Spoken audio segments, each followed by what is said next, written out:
Bonjour à tous, ici Paul Ponceau pour un nouveau podcast YouTube.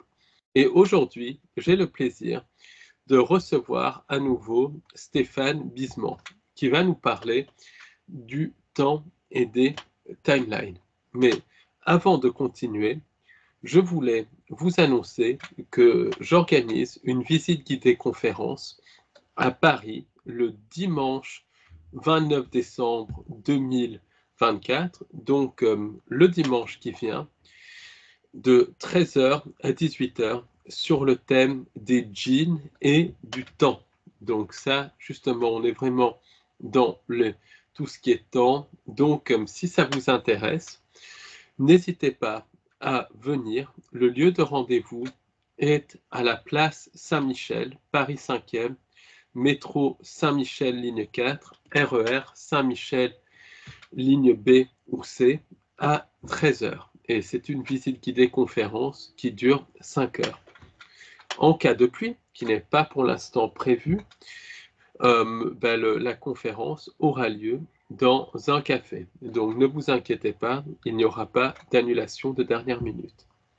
Sachez également que le samedi 4 janvier 2025, et oui, on est déjà en 2025, pour ceux qui habitent Paris, j'organise avec l'ENA une conférence en présentiel au Café d'Orléans, au 43 avenue du Général Leclerc, Paris 14e, métro Mouton du Vernet, ligne 4, sur le thème du reset. Donc, bien évidemment, on parlera du reset au niveau des 5 sens, mais on verra aussi tous les aspects occultes du reset et le lien entre reset et incarnation de certaines entités dans la matrice, dans la fausse création.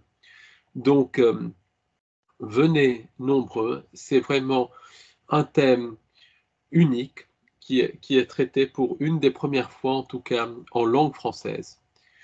Et sachez que pour ceux qui n'habitent pas Paris, et pour ceux qui habitent Paris du reste, j'organise un webinaire le samedi 18 janvier 2025 de 18h à 22h en direct sur le thème du temps et des timelines. Donc là, on va aller très en détail dans ce qu'est le temps, dans ce qu'est la notion de timeline. On va parler aussi des technologies de voyage dans le temps, du programme spatial secret. Donc, ça va être vraiment rempli d'informations. Et pour vous y inscrire, je mettrai le lien juste en dessous de ce podcast. Sachez également que tous nos webinaires, depuis le début de l'année 2024, donc il y a en tout 12 webinaires, sont disponibles sur le site www.librairiedubonheur.com et je mettrai le lien en dessous. Et si vous souhaitez en commander un, il vous suffit de suivre la procédure.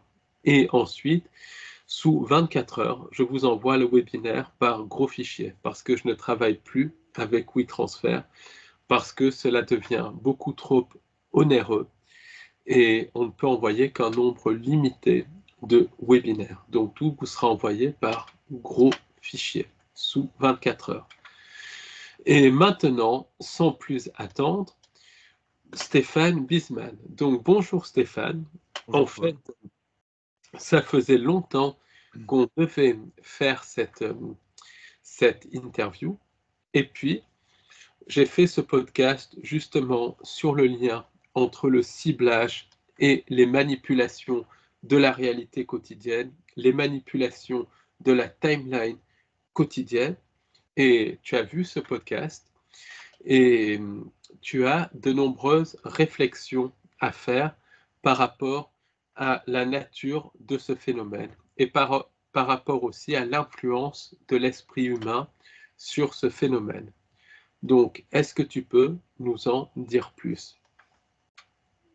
Alors oui, comme je t'expliquais, l'idée, c'est de redonner de la structure aux personnes. Parce que comme on en parlait avant l'interview, on reçoit parfois des mails de personnes où on sent qu'il y a des manques de repères. Donc ici, l'idée, c'est de redonner des repères sur qu'est-ce que c'est qu'un être humain, comment ça fonctionne, qu'est-ce que c'est que le temps, et comment on fait pour interagir sur le temps avec notre capacité à imaginer, par exemple, qu'est-ce que je vais faire la semaine prochaine, et d'organiser les choses pour que ça se produise de cette façon-là. Donc ça, je vais réexpliquer. Donc tout d'abord, je vais parler de comment fonctionnent les dimensions. Qu'est-ce que c'est que les dimensions? Pour ceux qui ont des notions mathématiques, ce sera peut-être plus facile à comprendre, parce que le système de dimensions est expliqué dans les mathématiques. Un espace de dimension 1, dimension 1, c'est une ligne. Et donc, ce qu'on peut comprendre, c'est que une dimension, ça contient une infinité de points. Le point, tu interviens, hein, Paul, s'il y a des questions. Le point, c'est la dimension 0. Et donc, qu'est-ce que ça pourrait être ici, pour nous, la dimension 0? C'est les particules d'énergie élémentaire. Et ensuite, quand ces particules d'énergie élémentaire, elles s'assemblent, ça donne des vibrations. Et ces vibrations, ça correspond aux aspects de première dimension. Donc une dimension, c'est par exemple une droite. Dimension 0, le point. Et ensuite, pour avoir la dimension suivante, c'est une infinité de la dimension d'avant. Donc quand on prend une infinité de points sur une ligne, ça donne une dimension 1. Et ensuite, pour avoir une dimension 2, on rajoute un point et on rajoute une infinité de droites. Et donc finalement, un plan, c'est une infinité de droites, et une ligne, c'est une infinité de points. D'accord? Donc vous voyez, déjà là, c'est déjà des concepts mathématiques assez poussés. Et donc en fait, qu'est-ce qui permet de déterminer la dimension 0? C'est un point. Pour déterminer la dimension 1, il faut 2 points. Et pour déterminer une dimension 2, il faut 3 points non alignés. Et pour une dimension 3, il faut 4 points non alignés. Donc là, on est dans un espace tridimensionnel. Nous, on est habitués aux espaces tridimensionnels orthonormés, à savoir que les axes sont perpendiculaires les uns aux autres. Par exemple, un cube, un dé, c'est orthonormé, les axes sont perpendiculaires. Un objet 3D parfaitement orthonormé. Mais après, il y a aussi des parallélogrammes qui deviennent aussi après des sortes de parallépipèdes qui ne sont pas rectangles, qui peuvent avoir des formes diverses. Voilà, là, on rentre dans les espaces de troisième dimension. Et pour la quatrième dimension, on rajoute un point. Et là, comment on fait pour se représenter ça? Eh ben, en fait, on va reprendre un point de l'objet 3D et on va recréer une ligne dessus. Alors, qu'est-ce que c'est, à quoi ça correspond pour nous, la quatrième dimension? Ça correspond au temps. D'accord? Donc, si je prends l'être humain ici, nous sommes ici avec un corps tridimensionnel qui se déplace dans le temps. Et donc, c'est le déplacement dans le temps de ce corps tridimensionnel qui correspond à notre conscience de quatrième dimension. Alors, qu'est-ce que c'est que la conscience de deuxième dimension à l'intérieur de moi? Eh bien, la conscience de deuxième dimension à l'intérieur de moi, c'est par exemple le ressenti de mes émotions. Mais quand on décortique une émotion, c'est une somme de sensations. Donc, si vraiment je veux simplifier, la conscience de première dimension à l'intérieur de nous, c'est les sensations. J'ai chaud, j'ai froid. Et conscience de deuxième dimension, c'est la colère. Ah bah tiens, la colère, elle me donne chaud. Ah, la peur, elle me donne froid. D'accord? Et ensuite, on rentre sur la conscience de quatrième dimension, qui est la conscience de la temporalité. Donc finalement, la conscience de l'instant présent, c'est une conscience de troisième dimension. Et ce que l'on appelle la mémoire, ou la capacité à faire de la projection dans le futur, c'est la conscience de quatrième dimension. Les animaux qui sont rudimentaires ont très peu de conscience de quatrième dimension. Il n'y a que les chats, les chiens, des animaux qui ont beaucoup de mémoire, qui sont dans des consciences de quatrième dimension. Alors, est-ce que c'est clair déjà pour l'instant? Et est-ce que tu aurais des questions par rapport à ce qui vient d'être nommé? Pour l'instant, c'est très très clair, donc tu peux continuer, il n'y a pas de problème. D'accord, je vais juste fermer mon volet, parce que vous voyez peut-être qu'il y a un effet de lumière.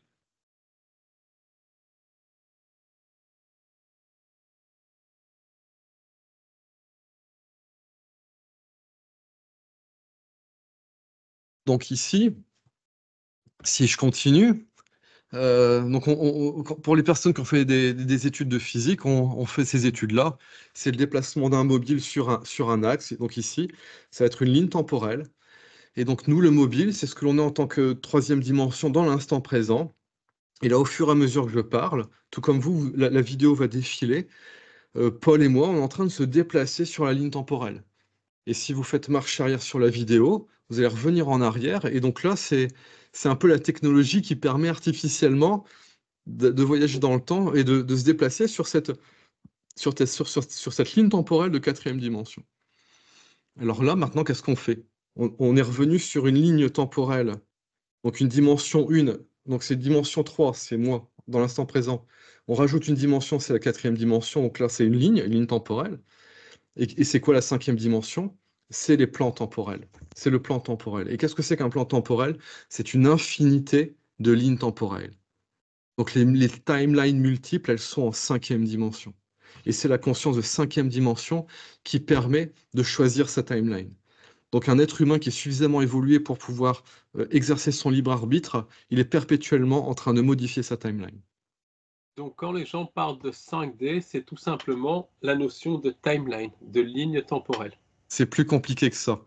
Parce qu'il y a un plan qui correspond à la cinquième dimension. Ici, on est sur un plan qui va correspondre à ce qu'on appelait la quatrième dimension. C'est la dimension du cœur, c'est la dimension de l'humain. Euh, mais il y a la conscience de cinquième dimension. En fait, il faut se représenter la multidimensionnalité comme un grand organisme. Et cet organisme, il a des organes. Et il y a un organe, c'est ce plan de quatrième dimension où on est, qui est le plan humain. Et après, il y a d'autres organes, il y a d'autres plans.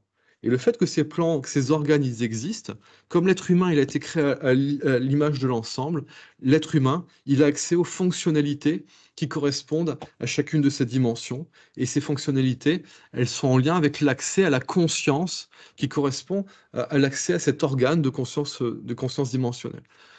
Et donc, il y a des humains qui ne réussissent pas à accéder à la cinquième dimension et à la conscience cinquième dimension. Et donc, elles sont prises dans leur timeline. Et ça, c'est les humains les moins âgés. Et eux, ils sont dans la fatalité. Pourquoi ils sont dans la fatalité? Ils se rendent compte que par eux-mêmes, ils n'arrivent pas à créer leur timeline. Et ils se rendent compte que c'est l'extérieur, que certaines personnes qui savent créer les timelines, qui leur imposent leur timeline. Et donc après, au-delà des personnes qui sont dans la fatalité, de toute façon, c'est comme ça, on peut rien y faire, machin, blabla, blabla, blabla. Ils sont alimentés par les égrégores, c'est pas leur être divin, c'est pas leur conscience qui leur donne des directions, parce qu'eux, ils ont été créés a priori sans, et donc ils sont à la merci des égrégores, ils sont à la merci de ceux qui tendent à créer les timelines sur la Terre. Et donc, il y a des événements majeurs qui ont été faits pour modifier les timelines, comme les guerres mondiales ou d'autres événements, par exemple en 2001 ou des choses comme ça. Ça, c'est des événements majeurs qui sont faits pour modifier les timelines. Et ensuite, les humains qui sont un peu plus âgés, un peu plus évolués, comme je t'expliquais tout à l'heure, l'être humain, c'est comme une plante qui pousse. Donc, si on prend un arbre qui pousse, au début, il y a la tige, il y a les deux cotylédons. Vous savez, la graine, elle s'ouvre, et c'est des réserves d'énergie, ça, c'est les cotylédons. Et après, il pousse, et il se fait des feuilles, après, il se fait des branches, et après, il fait des fruits. L'être humain, c'est pareil. Donc, il y a des humains, pour l'instant, c'est des toutes petites pousses. Et il y en a, ils ont commencé à se faire des branches. On va dire, ceux qui ont commencé à se faire des branches, c'est ceux qui accèdent à cette conscience de cinquième dimension. Et là, on peut choisir. Et pour choisir, il est nécessaire d'avoir une conscience. Et ensuite, d'avoir une intention. Et ensuite, de décider les choses. Et donc ça, c'est ce qu'on commence à faire en conscience de cinquième dimension. Qu'est-ce Donc, que il y je a des suis? personnes qui sont dans une timeline, qui ne sont pas en conscience de cinquième dimension et qui sont complètement à la merci du programme. Ils sont C'est dans ça, leur c'est ça. timeline, ce n'est pas modifiable. C'est comme des personnages, comme on disait tout à l'heure, non-joueurs d'un jeu vidéo. C'est ça. C'est pas que c'est pas modifiable, c'est que pour l'instant, on les a pas éveillés à la fonctionnalité de pouvoir modifier leur timeline. Donc, ce qui fait que c'est un peu comme c'est des personnes qui ont plus ou moins quelque chose qui est prédestiné. Tu es ouvrier, tu seras fils d'ouvrier, ton père y était à l'usine, à l'usine du coin, et toi aussi tu iras à l'usine du coin. Et ils font leur vie comme ça, avec les voisins, les voisines qui sont dans la même chose. Et donc, c'est juste des systèmes qui se reproduisent. Dans l'agriculture, pareil. Il y a des personnes, bon là, je suis fils de fermier, je serai fermier. Et, et voilà, ils en viennent pas, même pas à se poser de questions. Pour eux, c'est normal, quoi. C'est normal. Et donc moi, c'est ce que j'appelle un peu la mentalité de village, c'est-à-dire que c'est des mentalités qui sont très, de mon point de vue, relativement limité. Donc les personnes sont dans leur système. Et tu essaies de les interpeller par rapport à ça. Mais on ne ferait pas autrement. Vous n'en avez pas marre d'être des esclaves? Et si? Et là, ça bouge un petit peu. Les agriculteurs, là, j'en donnais l'exemple, sont en train de bouger. Là, ils commencent un petit peu à se rebeller. Ils veulent créer une nouvelle timeline. Et donc là, il y a les syndicats qui sont là pour empêcher que les personnes qui se réveilleraient à vouloir créer leur timeline, et donc on les manipule pour pouvoir les maintenir dans une timeline qui est non, non, vous allez rester comme les choses vont pas changer, quoi. C'est un petit peu le même état d'esprit que des gens, il y a des gens, quand on leur annonce une maladie grave, par exemple, ils vont essayer de se soigner, quelle que soit la méthode, ils vont essayer de se soigner, de faire quelque chose. Et d'autres, quand on leur annonce ça, la seule chose qu'ils vont dire, c'est la vie, comme s'ils n'avaient pas conscience d'eux-mêmes. Et c'est pareil pour un proche, et j'ai eu des cas comme ça, des gens, leurs proches ont été annoncés malades, c'est la vie, ils n'en ont rien, presque rien à faire, c'est même pas rien à faire, c'est comme si c'était pas de conscience du soi, ce qui me fait dire que ces gens-là sont liés à une espèce de conscience collective. Pas pour ceux Oui, c'est ça. C'est ça. Le espèce de fait qu'ils aient conscience été créés collective. après la chute en dehors du divin, pour l'instant, ils n'ont pas réellement de soi divin, donc ils ont des aspects de conscience, mais ce qui va les informer et les guider avant tout, ce sont les égrégores. Et donc ces personnes-là sont un peu comme des coquilles de noix à la surface de l'océan, et ils ont conscience que voilà, ils sont portés par cet océan, et si ça va à gauche, ils vont à gauche, si ça va à droite, ils vont à droite. Et ça, c'est parce qu'ils n'ont pas suffisamment de conscience, d'estime et d'amour pour eux-mêmes. Mais ça, c'est parce que ce sont des petites pousses. Et donc l'idée, c'est vraiment l'idée si je prends la symbolique de Prométhéenne, c'est d'amener le feu de la connaissance, c'est d'amener le feu de l'esprit, de donner ça aux humains pour dire non, non, vous n'êtes pas voués à être des esclaves, des coquilles de noix portées par l'eau, vous avez la possibilité d'accéder à la conscience divine, ce feu de l'esprit, et de pouvoir commencer à être maître de vos destinées. Donc ça, c'est vraiment cette idée-là. Donc il y a des personnes, effectivement, c'est comme s'ils étaient coincés dans une forme de fatalité à l'intérieur d'une timeline, c'est leur destin, et ils sont bloqués dans leur destin. Mais ça, on l'est tous à un niveau, hein. Dans la matrice artificielle, le système fait pour qu'on reste sur un rail, mais avec notre conscience de cinquième dimension, on peut commencer à anticiper, à envisager autre chose. Mais le fait est, c'est qu'on peut commencer à avoir une maîtrise sur un niveau dimensionnel que 2 dimensions au-dessus. Comment ça fonctionne? Notre instant présent, on peut commencer à vraiment le modifier depuis la conscience de cinquième dimension. Donc les personnes qui commencent à accéder à la conscience de cinquième dimension, elles commencent à faire des choix, à pouvoir vraiment faire un certain nombre de choix dans leur vie, et elles peuvent commencer à influencer leur instant présent, et donc ça influence aussi toute la timeline. Mais ça, si je puis dire, c'est pas suffisant, parce que pour vraiment commencer à modifier une destinée, une timeline, c'est 2 dimensions au-dessus de la quatrième dimension, et ça correspond à la conscience de sixième dimension. Il faut bien comprendre que c'est de toujours, on ne peut agir sur une dimension que depuis la dimension au-dessus. Donc il Euh, faut être en sixième dimension pour agir sur la quatrième dimension. alors, en fait, il faut être en sixième dimension pour pouvoir commencer à agir sur la cinquième dimension, et pour pouvoir commencer à imprimer une force qui permet de choisir la timeline. Et comme on choisit une timeline, eh ben ça a un effet opérationnel sur la dimension du dessous, c'est-à-dire qu'on commence à vraiment changer la timeline. C'est-à-dire que l'effet de levier pour modifier une timeline, il se fait en sixième dimension. C'est-à-dire qu'on peut commencer à faire des choix de timeline en cinquième dimension, mais pour imprimer le changement de timeline, c'est en sixième dimension. On va dire qu'on peut commencer à avoir les intentions de changement de timeline en cinquième dimension, mais les décisions, le fait que ça acte et que ça se manifeste, c'est en sixième dimension. On parle souvent de maître dans la spiritualité. Un maître, c'est quelqu'un qui fonctionne en conscience de sixième dimension. Et que donc sa volonté, il l'utilise pour pouvoir modifier les timelines. C'est ce qu'on leur apprend à faire dans les sociétés initiatiques, hein. Moi, je parle souvent d'un initié, et lui me dit, nous, on nous apprend à plier la réalité.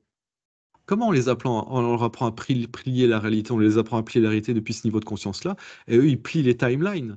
Ils n'utilisent pas l'amour pour pouvoir recréer, ils utilisent le pouvoir, mais ils arrivent quand même à le faire. Et c'est pour ça qu'ils arrivent aussi bien à manipuler la population, parce que eux, on leur apprend à modifier les timelines, rien qu'avec leur conscience et leur volonté.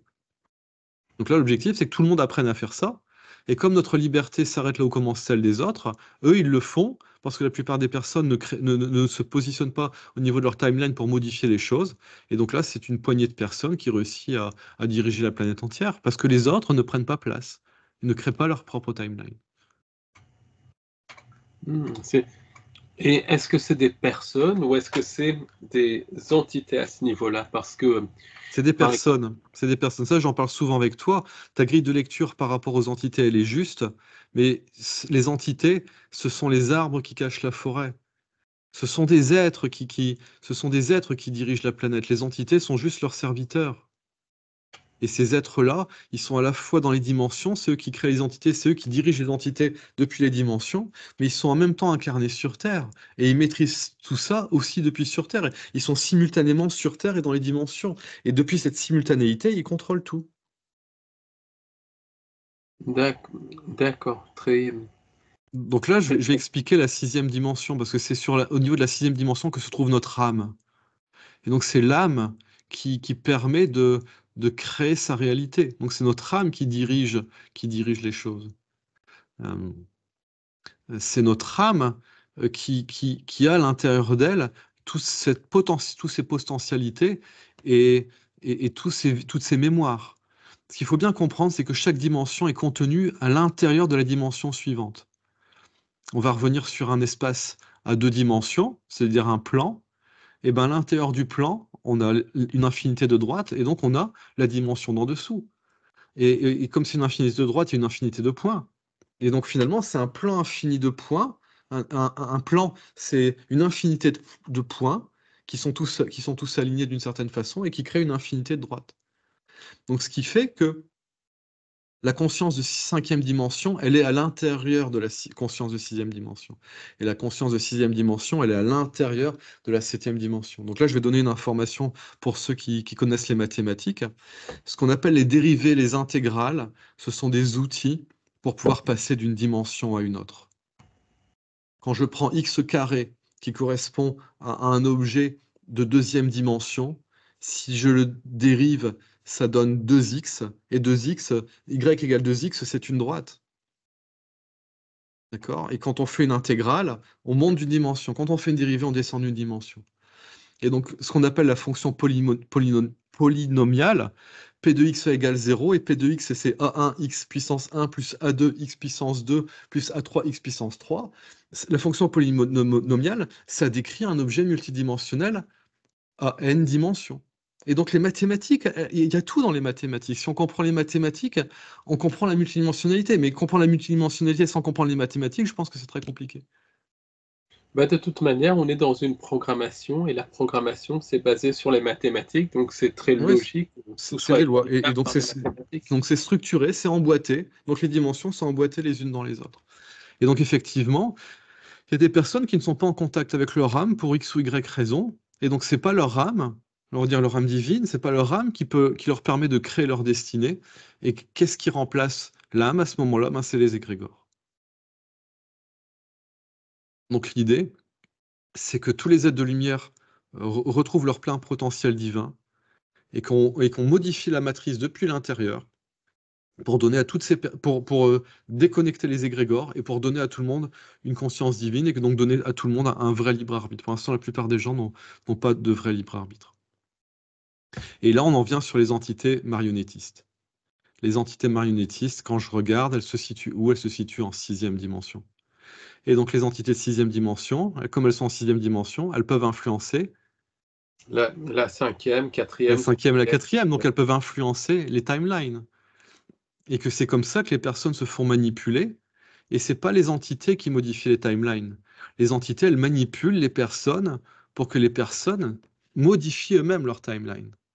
Donc, on part du lien entre timeline et pensée intrusive pour faire simple. Exactement, exactement. Et donc, si on prend le cas dans ta dernière vidéo de cette personne qui joue au foot et qui après, il a une vie de famille merveilleuse et qu'à un moment, tout s'arrête, et qui se réveille au moment où il est en train de jouer au foot parce qu'il s'est pris un coup sur la tête. Ici, il y a deux possibilités par rapport à ça. Soit effectivement, il a vraiment vécu cette vie-là, mais on lui a tellement retourné le cerveau que ça lui a fait modifier sa timeline, et comme ça lui fait modifier sa timeline, il revient en arrière. Oui, c'est la rétrocausalité, puisque tout est simultané. C'est ça. Mais on peut le voir d'une façon beaucoup plus pragmatique, c'est-à-dire qu'il se prend le coup sur la tête, et que le coup sur la tête, c'est ce qui vient modifier sa timeline, et qu'en fait, il voit et il vit en conscience cinquième dimension une ligne temporelle idéale, mais qu'on lui retourne tellement le cerveau pendant qu'on lui a tapé dessus, et qu'il modifie lui-même sa timeline, ce qui fait que, en fait, il n'a jamais quitté le moment où il s'est pris le coup sur la tête.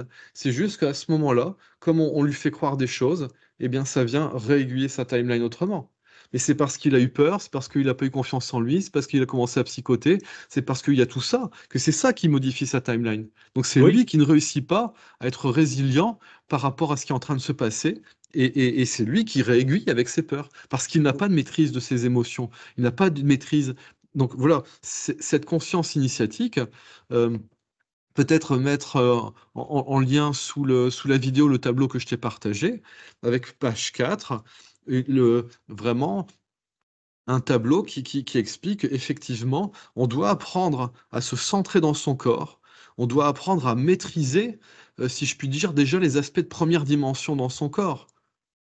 Première, deuxième dimension, c'est-à-dire que c'est commencer à maîtriser ses instincts, commencer à maîtriser ses sensations, de ne pas réagir à ça, et après d'apprendre à maîtriser son émotionnel et de maîtriser ses pensées, son du, mental. du reste, avec ce jeune homme, euh, quand il y a un moment donné où il voit la lampe, l'ombre de la lampe qui est différente, là, il commence vraiment à prendre peur, comme je l'ai dit, il prend vraiment peur, il sent, c'est pas le mot peur comme ça, mais il sent que quelque chose ne va pas, qu'il y a un Mm. problème. Et c'est à partir de là Ouais, ouais, où progressivement, il a commencé à rechuter dans l'ancienne timeline, si tu veux. ouais, Donc, ça fait sens. ouais. Donc là, je te parlais d'un livre qui s'appelle Ubik. Je vais le montrer à l'écran. Voilà, Lisez Ubik de Philippe Cadic. Et il y a aussi un film qui s'appelle L'échelle de Jacob qui parle de ça. Et donc moi, si je dois donner une interprétation par rapport au témoignage de ce jeune homme, mon interprétation, c'est que tout s'est passé, toute sa vie avec sa femme, machin, tout ça. Il a vécu une timeline entière pendant le temps où il est KO. C'est là que ça se passe. Et qu'à un moment, il se rend compte qu'il y a une interruption de sa vie ici, ça l'a projeté dans sa timeline. Et en fait, il a rêvé tout ça. Il a rêvé tout ça. Et au bout d'un moment, il commence à se rendre compte que tout ça, c'est rêvé. Et quand il prend peur, il revient. Et il n'a pas compris qu'il était un maître du temps. Il n'a pas compris que, ah ben, la timeline est là, ok, et ben, je vais reprendre exactement comme ça a commencé mon rêve, et je vais vivre mon rêve, je vais créer mon rêve. Tandis que là, non, il panique, et tout part en live, et ça le fait sortir de cette timeline-là. Il n'a pas su maîtriser. C'est quelqu'un, quelque part, à qui on a montré son futur et il a été interféré et il n'a pas su revenir sur cet axe-là et ça l'a décalé. Donc, il a montré, et en fait, cette timeline était vraie. Après, qu'est-ce qui est réel, qu'est-ce qui n'est pas réel? La timeline, la belle timeline était vraie. Puis après, quand il s'est rendu compte, après un moment donné, un espèce de doute s'est créé, peut-être par une pensée intrusive et tout, et c'est passé de la réalité au rêve, pour faire simple, hein. Oui, c'est ça. Donc, en gros, là, quand il vit sa vie idéale, avec il rencontre sa femme, tout ça, il vit pas ça ici. Il vit ça dans la cinquième dimension. Il est sur ce plan temporel, et il est sur l'une de ces lignes de ce plan temporel. Et quelque part, c'est peut-être son âme à un moment qui lui montre ça. Sauf que lui, il a une interférence qui fait que derrière, ça se passe pas du tout comme prévu. Donc ça, c'est un être qui a eu une leçon de dire non, faut que tu apprennes à maîtriser tes timelines. Et ça, Et quelle, on ne peut le faire qu'en étant centré sur soi. et, quelle est cette interférence pour toi? Est-ce que c'est est-ce que c'est les voix des gens qui essayent de leur animer dans cette timeline? Est-ce que c'est des entités qui sont au-delà des timelines? Est-ce que c'est ses propres peurs? Non, alors a priori, ce sont les forces involutives qui interviennent, parce que leur objectif, comme tu le disais, c'est que ce soit la zizanie partout, que les personnes aient peur, de créer du conflit, de créer de l'énergie négative pour pouvoir la pomper. Elles font leur taf. Mais en faisant ça, elles sont des instructeurs horribles finalement. Ce sont des instructeurs monstrueux. Au niveau du monde des mondes divins, c'est pas comme ça que ça fonctionne. Ici, ça a pris une fonction monstrueuse dans la matrice artificielle, mais on peut quand même en tirer des leçons de ce genre de choses.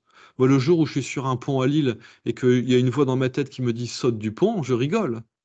Je rigole parce que j'ai conscience que c'est pas moi qui parle, je sais que c'est quelque chose qui essaie de me faire ça. Je pense qu'il y a des gens qui ont sauté du pont parce qu'on a réussi, elles ont dit, oh, c'est Dieu, saute du pont, tu vas pouvoir me rejoindre. Les gens ont sauté du pont. Moi, on me dit saute du pont, je souris. Je dis, mais qu'est-ce que tu crois que je vais faire ce que tu me dis? Tu vois? Donc, il faut apprendre, hein. Faut apprendre. Et peut-être que certaines personnes se font avoir et qu'après, elles vont entendre des enseignements comme ceux que je transmets et derrière, elles vont plus se faire avoir et elles vont être des maîtres de leur réalité. Elles vont pouvoir créer leur réalité. Mais Et ça, c'est le... Oui. oui, continue parce que c'est intéressant. Mais ici, c'est ce qu'on voit dans le tableau. Je vais réexpliquer comment fonctionnent les initiations. Les initiations sont directement liées aux dimensions. C'est-à-dire que ici, notre objet tridimensionnel dans l'instant présent, on le travaille sur les 3 premières initiations. La première initiation, on apprend à maîtriser nos instincts, nos appétits. Euh, euh, la deuxième initiation, on apprend à avoir une forme de détachement émotionnel. On commence à apprendre à maîtriser nos émotions. J'ai pas dit contrôler, j'ai pas dit bloquer, j'ai dit maîtriser. C'est-à-dire que d'avoir la capacité de pouvoir mettre des intentions pour pouvoir moduler des réactions instinctives. Et donc ici, c'est la conscience.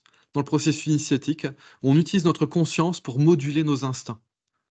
Nos instincts de manger, de peur, de fuite, l'adrénaline, c'est très très utile. C'est des fonctionnalités de survie de ce corps. Mais si nos fonctionnalités de survie du corps, c'est ce qui dirige nos vies, si c'est nos peurs et nos instincts qui dirigent nos vies, et ben derrière, ça donne du grand n'importe quoi. On le voit avec certaines personnes qui sont tellement pris dans la sexualité, qui savent pas se retenir, qui vont, voilà, faut apprendre à maîtriser ça. Et donc ici, c'est ce qu'ils appellent les métaux à un niveau, c'est ce qu'ils appellent les métaux dans les sociétés initiatiques. Et ce qui correspond à ces 3 premières initiations de maîtriser le physique, l'émotionnel et le mental par la méditation, on apprend à se concentrer euh, pour maîtriser l'émotionnel, pour le canaliser. On apprend à se concentrer à la deuxième initiation. Cette concentration, elle sert de base pour la méditation, la troisième initiation. Et ça, c'est ce qu'ils appellent l'œuvre noire. Et là, qu'est-ce qui se passe quand on... Alors, je vais reprendre mon petit tableau pour pas réfléchir et faire d'erreurs. On commence à la troisième initiation, on commence à avoir une conscience et une maîtrise relative qui correspond à la conscience de cinquième dimension. Donc, un moyen pour retenir les choses, mais c'est vrai qu'à partir de la quatrième dimension, on a l'ouverture sur 2 dimensions au-dessus, c'est la conscience de l'âme, la 6e dimension. D'accord? Et donc, en gros, le niveau d'initiation à partir de la 4e, ça correspond à la dimension sur laquelle on est posé. Et pour savoir à quelle dimension on accède par ailleurs, c'est +2. Donc, dès qu'on a la 4e initiation, c'est où on commence à dépasser la personnalité égo et on commence à ressentir la présence de l'âme, de l'être que l'on est. Alors ça va, c'est clair, j'essaie d'expliquer rapidement, mais si je saute des étapes, ça va pas être compréhensible. Alors, je vais peut-être essayer de refaire autrement. Non, c'est ça. On va faire simple. 3e initiation, accès à la conscience de 5e dimension. 4e initiation, accès à la conscience de 6e dimension. Bah, accès où on commence à vraiment pouvoir bouger les choses. Et après, ça continue. Donc, ce qui fait que pour avoir une assise en 5e dimension, il faut accéder à la 7e dimension. Et ça correspond à la 5e initiation. Donc c'est à partir de la 5e initiation, ce qu'on appelle l'éveil spirituel, qu'on commence à avoir une base, une forme de maîtrise réelle sur les timelines. Donc l'éveil spirituel, c'est le moment où on commence à pouvoir accéder et maîtriser les timelines. Mais ça, c'est pas encore la maîtrise. La vraie maîtrise, c'est la 6e initiation. Quand notre base, c'est plus le niveau des timelines, c'est le niveau de l'âme. Et là, on devient vraiment une âme incarnée, on devient un maître. Parce que l'âme, elle contrôle, elle dirige les timelines. Donc on apprend la volonté spirituelle à la 5e initiation. La 6e initiation, on a la maîtrise de cette volonté spirituelle. Et c'est là qu'on détermine les timelines. Je vais l'expliquer autrement. Je vais remettre un petit peu de lumière auparavant.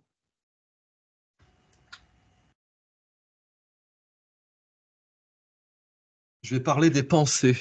Je vais parler des réflexions, des intentions et des décisions. Oui, tu avais une question? Avant de parler de ça, il faut bien qu'on précise que les initiations, ça n'a rien à voir avec les sociétés secrètes et toutes les choses comme ça. L'initiation, ça se fait par soi-même. Ça, C'est ça. c'est très important de le préciser pour que les auditeurs ne mélangent pas tout. Ça, c'est important, je Voilà. pense, de préciser. Donc il n'y a que vous qui pouvez enclencher ce processus-là, et vous ne pouvez y arriver que si vous faites appel à votre être divin, au soi que vous êtes. Parce que les sociétés secrètes, c'est la contre-initiation, l'initiation inversée. C'est l'initiation exotérique, c'est l'initiation qui vient de l'extérieur. C'est l'initiation post-chute, c'est-à-dire que c'est le système de la matrice artificielle qui donne les initiations, tandis que là, ça ne doit pas être le système de la matrice artificielle qui donne les initiations. C'est le divin en vous, on a tous du divin en nous, c'est le divin en nous qui active les choses. Et le fait est, c'est que pour pouvoir avoir une base stable au niveau émotionnel, il faut d'abord être bien focalisé au niveau de son corps physique. C'est comme une maison. C'est-à-dire que la fondation de l'être humain, la fondation de la maison, c'est la dalle. Et c'est seulement quand il y a une dalle qu'on peut monter des murs. Et ici, la dalle, c'est le corps physique, les murs, c'est le corps émotionnel. Et après, on va dire que le toit, ou le premier étage, on va considérer que c'est le niveau mental. Mais c'est pareil, on ne peut pas avoir un mental stable si on n'a pas un émotionnel stable. Donc on voit les personnes qui sont dans la réaction émotionnelle, on essaye de discuter avec elles, elles ne sont pas cohérentes. Elles n'arrivent pas à avoir une logique cohérente. Et de la même façon, quelqu'un qui n'est pas centré, qui n'est pas posé, qui n'a pas une certaine structure dans le physique, ne peut pas avoir un émotionnel stable. Donc alors j'espère que tu m'entends toujours, Paul, ça a figé. Attends, là. Oui, tu peux reprendre, il y a un Oui, j'ai chat vu ça. sauté. Donc je disais que pour avoir un émotionnel stable, il faut d'abord avoir un physique, un concret, un matériel stable. Et que pour avoir un mental stable, il faut un émotionnel stable. Donc les 3 premières initiations, c'est on stabilise le physique, et ça c'est le Hatha Yoga qui permet ça. Ça permet de se structurer dans le corps, on fait des étirements, voilà, on respire en conscience, la colonne d'énergie. Première initiation, le Hatha Yoga, ça correspond à ça, ce qui correspondrait à la 2e initiation, c'est le Bhakti Yoga, mais le Bhakti Yoga, de la façon dont il est enseigné, c'est ce qui est un yoga dévotionnel. Ça, aujourd'hui, c'est plus bon. Et donc ici, ce serait plutôt de se focaliser, pour la 2e initiation, c'est de se focaliser sur son âme pour pouvoir apaiser son émotionnel. Il nous faut un pilier. Et globalement, notre soi, notre âme, le divin en nous, c'est ça qui doit servir de pilier. Donc on se sert de ça pour la première, pour la 2e, pour la 3e. Et quand on l'a fait suffisamment pour la 3e, on en arrive à un moment où notre personnalité ego, donc notre identité ici, elle comprend qu'elle est limitée et que pour pouvoir continuer d'évoluer, il faut s'en remettre à ce qui est plus grand que nous. Et ce qui est plus grand que nous, c'est ce que l'on est en 6e dimension, c'est cette âme. Le problème, c'est qu'il y a des personnes, je ne sais pas si c'est parce qu'elles n'ont pas d'âme ou qu'elles essayent de le faire avant d'avoir rencontré leur âme, et ben elles vont se remettre à des choses dans les dimensions. Et là, c'est dans les marionnettistes en 6e dimension qui disent ah, tu as besoin d'aide, tu t'en remets à tu ne sais pas quoi, ben je ne sais pas quoi, ça va être moi, et je vais te manipuler. Et donc c'est le soi, c'est vraiment très très important. Et donc après, on s'ouvre comme ça à l'âme, et l'âme, ça ouvre à notre conscience, au je suis, et le je suis, c'est la projection du soi. Donc notre soi, notre étincelle divine, c'est un feu, et ce feu, c'est une lumière qui se projette. C'est ce je suis.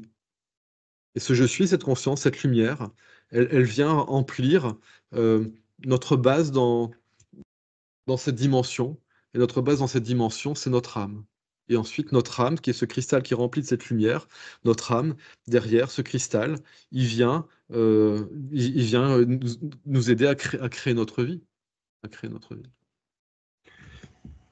Dans ces expériences de timeline, il y a toujours des lampes. Il y a au moins, en tout cas toujours, il y a au moins 2 cas de personnes qui se sont rendues compte que quelque chose n'allait pas parce qu'il y avait un problème avec la lampe, la lumière. Par exemple, dans le cas que je relate, il y a l'ombre de la lampe qui change totalement. Dans un autre cas, c'est une lampe de chevet qui commence à fondre alors qu'elle n'est proche d'aucune source de chaleur. Ça me rappelle l'espèce de toupie dans Inception qui tourne pour montrer aux gens qui sont dans un rêve. La lampe aussi, il y a la connexion avec les djinns, la connexion avec certaines entités. Alors, pour revenir sur Inception, c'est pas pour montrer qu'ils sont dans un rêve, c'est pour montrer qu'ils ont la maîtrise du rêve. Parce que comme ils réussissent à maîtriser leur mobile, ils savent qu'ils sont pas dans la réalité de quelqu'un d'autre. Ça sert à ça. Que c'est eux qui maîtrisent leurs rêves. Ouais. C'est-à-dire que s'ils sont dans la réalité de quelqu'un d'autre, ils peuvent pas maîtriser leur mobile parce qu'ils sont pas dans leur rêve à eux, ils sont dans le rêve de quelqu'un d'autre. Ça leur sert à ça. Ça leur sert à savoir s'ils se font manipuler. S'ils utilisent leur point de repère et que le point de repère ne fonctionne pas de façon normale, ils savent qu'ils sont dans une réalité modifiée. Voilà, c'était la petite. Et donc là, je vais rebondir là-dessus. C'est quand la lampe elle se modifie, est-ce qu'ils sont pas rentrés dans une autre réalité qui est pas la leur? Et là, c'est une transition qui est parfaite. J'y avais pensé, mais je s'était pas préparé, mais donc là, c'est très bien. C'est les rêves. Si vous voulez apprendre à maîtriser les timelines, apprenez à maîtriser les rêves. Tout est lié. Et donc moi, pendant 2 ans, j'ai appris à prendre conscience de mes rêves, et après, j'ai appris à prendre conscience de comment diriger mes rêves. Et je me suis rendu compte au jour d'aujourd'hui, je fais la même chose dans la réalité. Pour moi, au jour d'aujourd'hui, les rêves ou ici, c'est exactement la même chose. Je modifie la réalité de la même façon. Et j'ai appris à modifier la réalité de la même façon. Donc, apprendre à avoir conscience des rêves et à apprendre à maîtriser les rêves, c'est indispensable. Si vous voulez maîtriser vos timelines, c'est indispensable. Il y a un moment, quand vous apprenez à le faire en rêve, vous allez voir que vous allez pouvoir faire la même chose ici. Et là, je pourrais donner des exemples au besoin.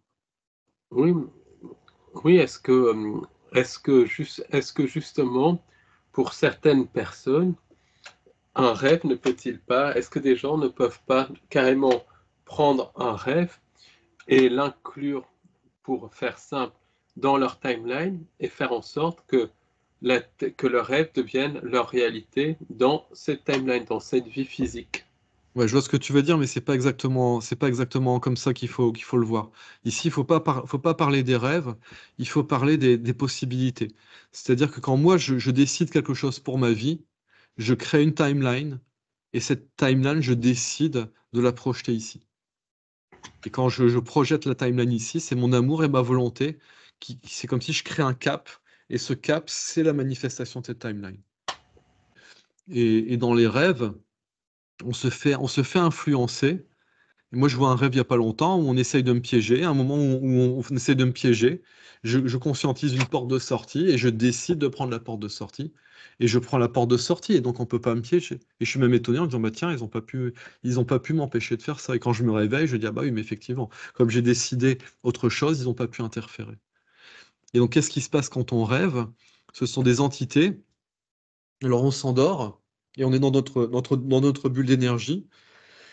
Et elles essayent de rentrer dans notre bulle d'énergie. Et à un moment, elles nous font passer de notre rêve à leur rêve à elles.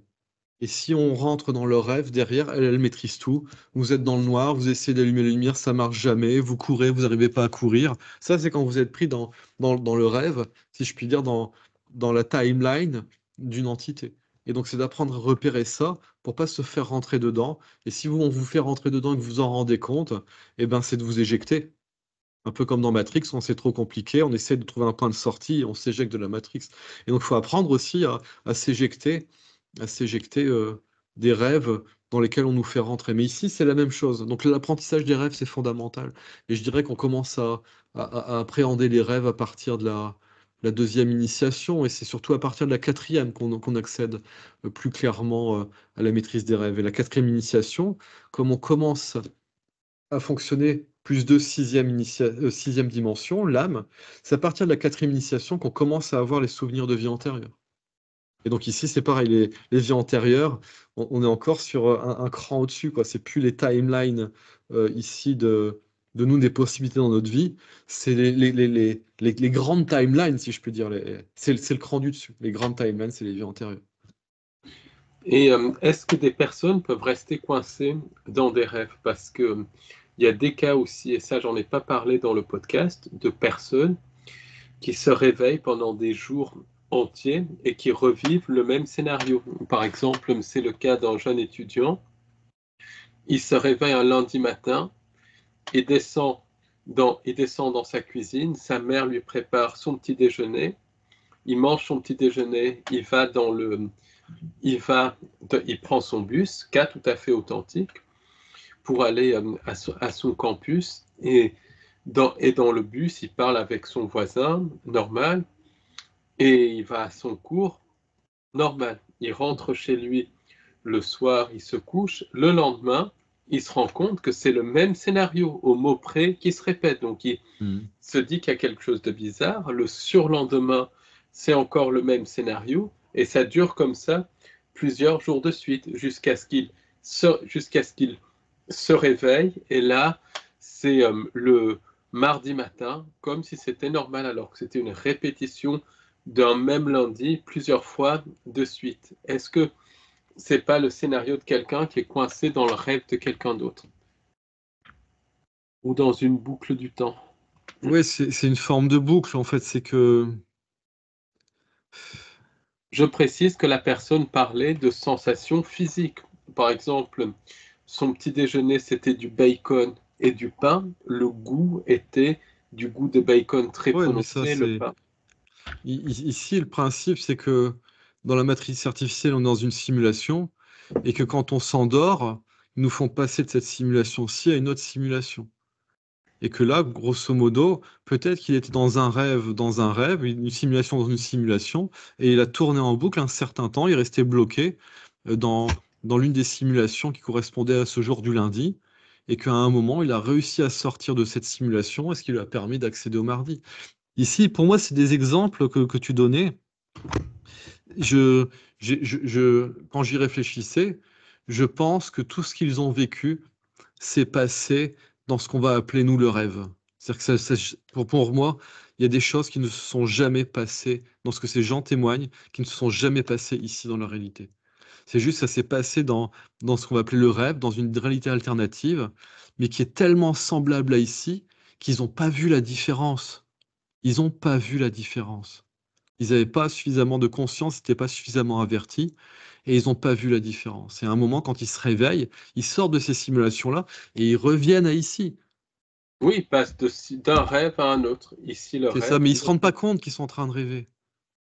Alors après, peut-être qu'il y a des vraies modifications de timeline, c'est-à-dire des vraies modifications du rêve qu'il y a ici. Mais ça, je pense que c'est plus compliqué à faire que de modifier si je peux dire, dans les strates plus subtiles de la réalité. Ici, on est quand même dans une strate relativement dense. Mais moi, j'ai déjà fait des sorties de corps conscientes. C'était notamment par le nombril. Et je me retrouve dans des espaces où ça semble plus réel qu'ici. Et j'ai le toucher, j'ai le goût, j'ai tous les sens. Et donc, il y a presque il y a des moments où on ne sait pas faire la différence. Je vais donner un exemple. C'était une camarade de classe qui un jour, elle arrive en retard. Je dis, mais comment ça se fait que tu arrives en retard? Elle me dit, bah, tu sais pas quoi? Ce matin, je me suis levé. Je suis allé prendre mon petit déjeuner. J'ai pris ma douche. J'ai préparé mes affaires. Et au moment de partir, je me suis réveillé. Qu'est-ce qu'elle avait fait? Elle s'était décorporée. C'est-à-dire qu'elle était sortie de son corps, elle était rentrée dans une réalité qui était une copie de celle-ci. Elle avait tout vécu, mais elle ne l'avait que rêvé. Mais avant qu'elle ne se réveille vraiment dans son vrai corps, elle était persuadée que c'était de la réalité. Elle ne voyait aucune différence. Cette réalité, dans la théorie justement, qui est plus qu'une théorie de l'univers holographique, dans l'hypothèse de la simulation, et pour moi tout laisse à penser que c'est une simulation, même la physique et tout, on est dans une sorte de rêve, à un niveau rêve très réel bien évidemment, mais un rêve quand même. Oui, C'est des rêves dans des rêves dans des rêves, exactement. mais avec une certaine réalité, puisqu'on fait partie on fait partie de ce rêve. Oui, donc je reviens sur ce que je disais tout à l'heure, d'où l'importance d'être bien centré sur soi ici. Je connaissais quelqu'un qui avait eu un trauma étant enfant, vraiment un gros trauma, hein. C'était un de ses parents qui avait essayé de la tuer, donc ça crée quand même un petit choc, hein, on va pas se mentir, et donc ça lui avait créé une dissociation. Il y a un moment dans sa vie, elle vit ce qu'on appelle une sorte de bouffée délirante aiguë, quelque chose comme ça, et elle se retrouve à un moment en hôpital parce que bon, elle ne sait plus faire la différence entre ici et, et, et- et l'autre réalité. C'est un peu ce que les gens parlent de schizophrénie. Schizophrénie, c'est ce qu'on appelle bouffée délirante aiguë. Ça dure plus de 6 mois. Bouffée délirante aiguë, c'est le moment où on commence à switcher de réalité, qu'on n'arrive plus à faire la différence entre ici et la réalité d'une autre dimension dans laquelle on rentre. Bref, et à un moment, elle se sauve de l'hôpital, mais c'est juste elle est dans une autre réalité, et elle se déplace dans la réalité, et elle sort de l'hôpital. Et à un moment, elle reprend conscience ici, elle est en robe de nuit, pieds nus, dans la neige, en Belgique, en plein hiver. J'ai fait une expérience plus jeune où, avec un copain, on avait pris des psilocybés, on va dire des champignons, ça s'appelle les champignons magiques, champignons sacrés. Et apparemment, ce jour-là, j'avais pris un peu plus que ce qui était conseillé. Donc déjà, c'est tellement fort que j'ai l'impression que je vais mourir. Je dis, oh punaise, c'est mal parti. Et à un moment, c'est tellement fort que les réalités se switchent. C'est-à-dire que j'étais là, et j'avais du mal à être conscient dans mon corps. J'étais dans cette autre réalité alternative. Et au loin, je voyais les voisins. Et à un moment, ça fait du morphing. C'est-à-dire que les voisins, c'est comme si je les vois en train de parler entre eux. Il y a les gendarmes qui arrivent pour nous pointer du doigt et pour venir nous chercher. Et je ressors de ça. Et en fait, non, il n'y avait rien de tout ça qui s'était passé. Mais quand ça se produit, presque impossible de faire la différence entre la réalité et le rêve. Donc il y a des gens, ils se retrouvent comme ça dans des sortes d'illusions, mais ils n'arrivent pas à se rendre compte qu'ils sont dans des illusions. Oui, c'est des passages, moi je dirais que c'est même pas des illusions, c'est des passages d'une timeline à une autre, tout simplement. Je sais pas si c'est des... Ou le point d'attention qui passe de cette timeline à une autre timeline, puisqu'on a un point, moi je pense que c'est le point d'attention, donc la réalité consensuelle c'est notre point d'attention, hop, qui passe sur une autre timeline ou quelque chose comme ça. Moi, l'interprétation que j'en ai eue ce moment-là, c'est que c'était certaines peurs que j'avais qui se matérialisaient.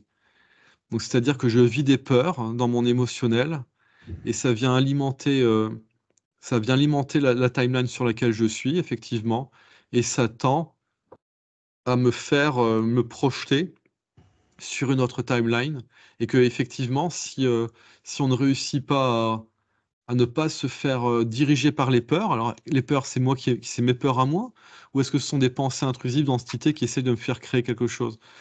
Quoi qu'il en soit, ce jour-là, je suis resté droit dans mes bottes, je suis sorti du truc et il s'est rien passé, quoi. On était juste deux jeunes adultes qui avaient pris un peu trop de champignons et on était au bord d'un champ de maïs et tout ça, quoi. Et je peux comprendre que des esprits moins solides puissent se faire avoir. Et ici, qu'est-ce qui nous avait déstructuré?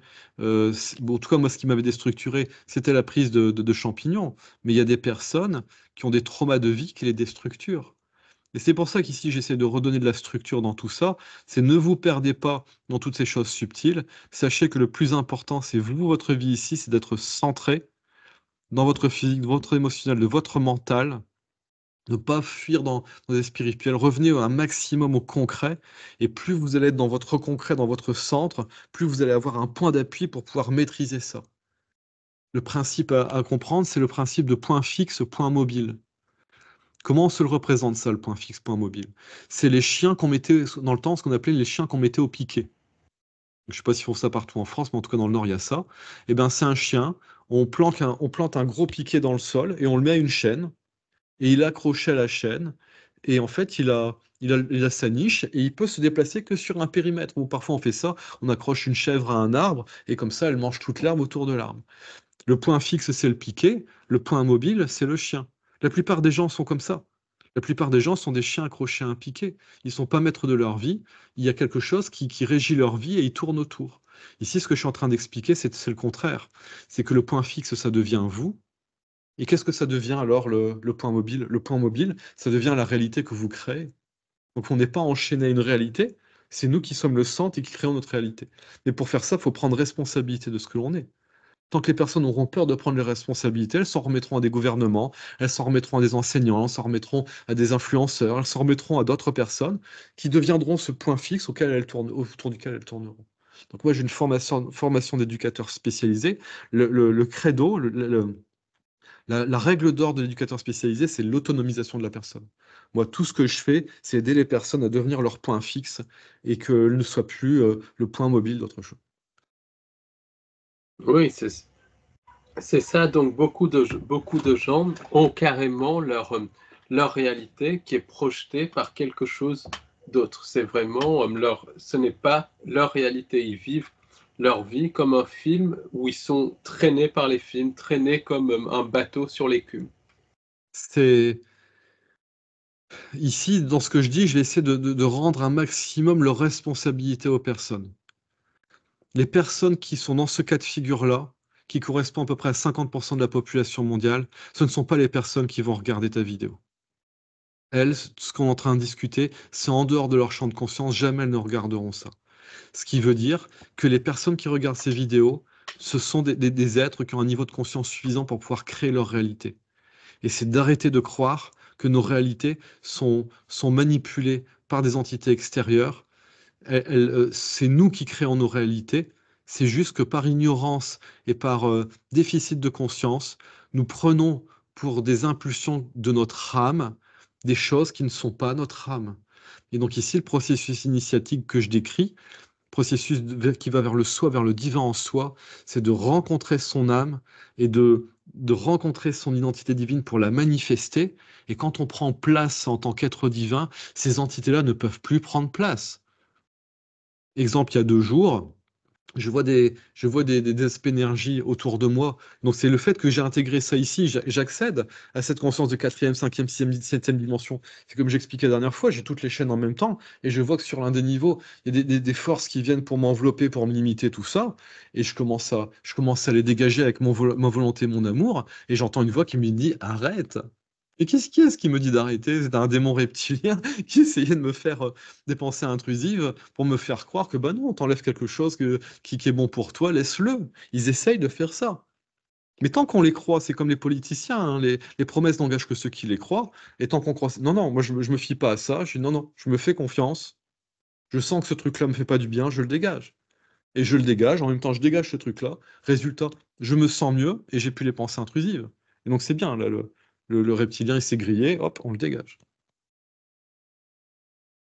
Oui, oui, on a vraiment des pensées, en fait, des pensées, en fait, qui ne sont pas les nôtres et qui nous font créer la réalité voulue par quelqu'un d'autre.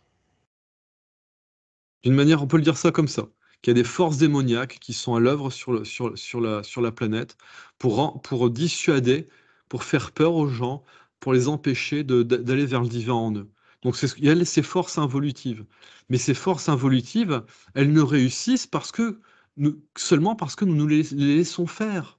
C'est ça que j'essaye de dire.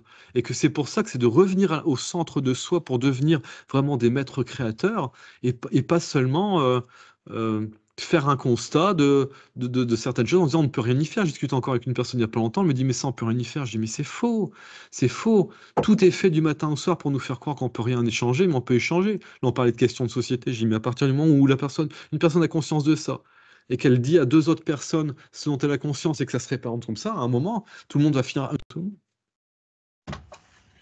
Mmh, c'est ça. On nous manipule à penser qu'on n'a pas de pouvoir, alors que c'est nous qui C'est créons ça, notre réalité, qu'on est des êtres créateurs. Et c'est ça, ça. on rentre dans tout ce qui est pensée intrusive, on rentre dans tout tout ce qui est interférence et tout ça, c'est très important à le souligner. Et Grégor aussi. C'est ça. Mais à la décharge des personnes, tout a été fait pour qu'elles ne savent pas ce qu'elles ne savent pas qu'elles sont infiniment aimées et infiniment aimables, et donc qu'elles n'aient pas suffisamment d'estime et de confiance en elles pour pouvoir être créateurs. Donc ici, c'est sortir de ce profil passif, victime, fataliste, pour rentrer dans quelque chose de créateur.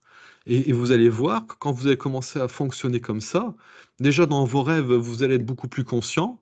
Vous allez savoir qu'il n'y a pas de fatalité dans les rêves et que quand on essaie de vous arnaquer, vous avez moyen de réagir. Moi, à un moment, je me retrouve face à un être dans le rêve. Il me saisit par les mains, il me pompe mon énergie. Je crois que j'ai déjà raconté ça, je ne sais plus. Il me pompe mon énergie et il devient très grand.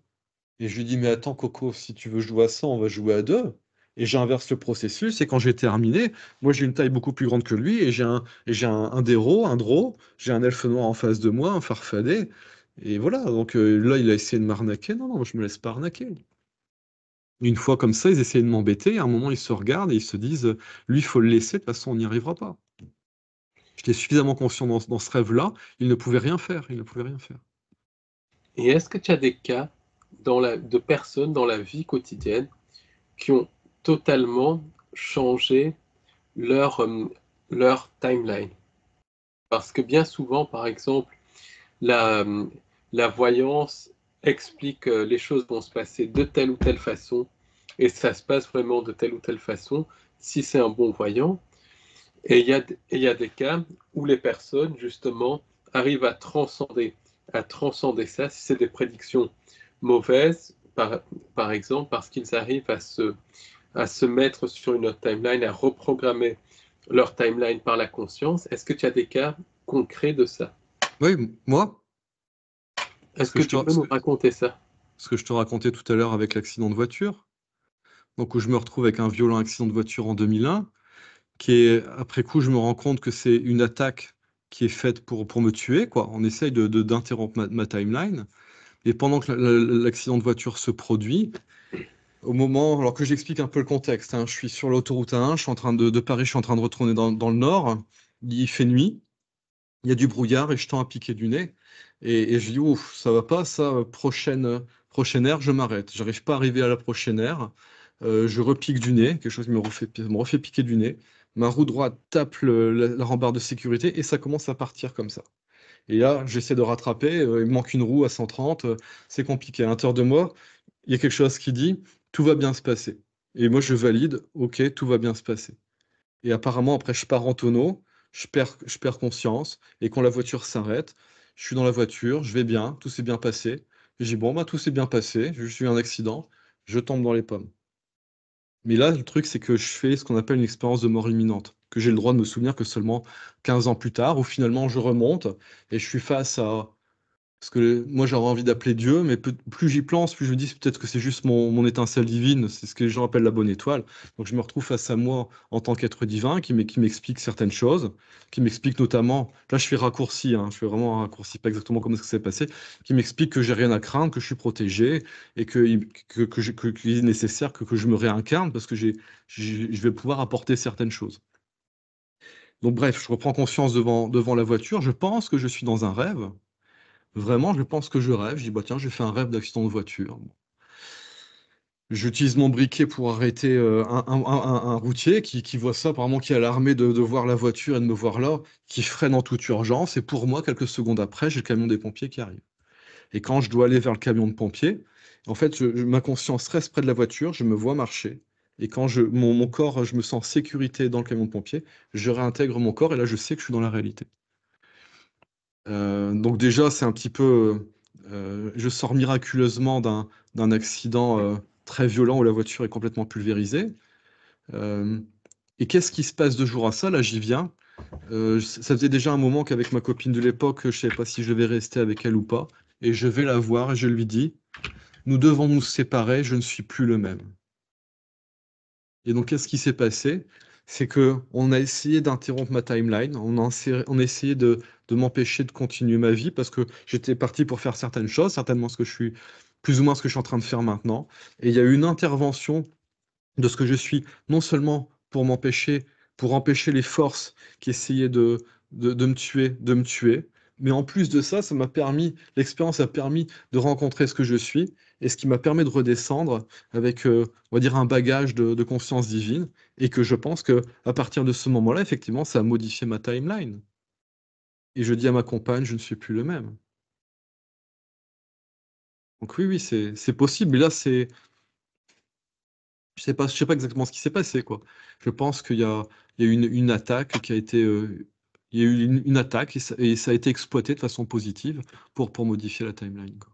Oui, ou ta conscience, oui, oui, c'est ça, ta conscience est intervenue à empêcher cette attaque, puisque les attaques se font par le subconscient, et puis ensuite à modifier ta timeline. Je pense que c'est vraiment l'intervention directe de la conscience. Ouais. Et longtemps, je me suis dit, mais est-ce que ici, on parle souvent des phénomènes Walking, est-ce que ce que je suis depuis l'accident, est-ce que j'étais le même être avant?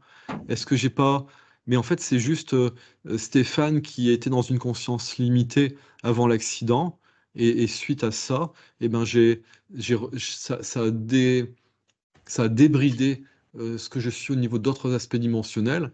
Et donc, je suis revenu, si je puis dire, augmenté au niveau multidimensionnel et au niveau divin. Et donc, forcément, avant, j'étais sur une timeline qui était bridée. Et ça me permet ensuite de continuer sur une timeline qui est, on va appeler ça augmentée, mais c'est normal pour un être divin, quoi.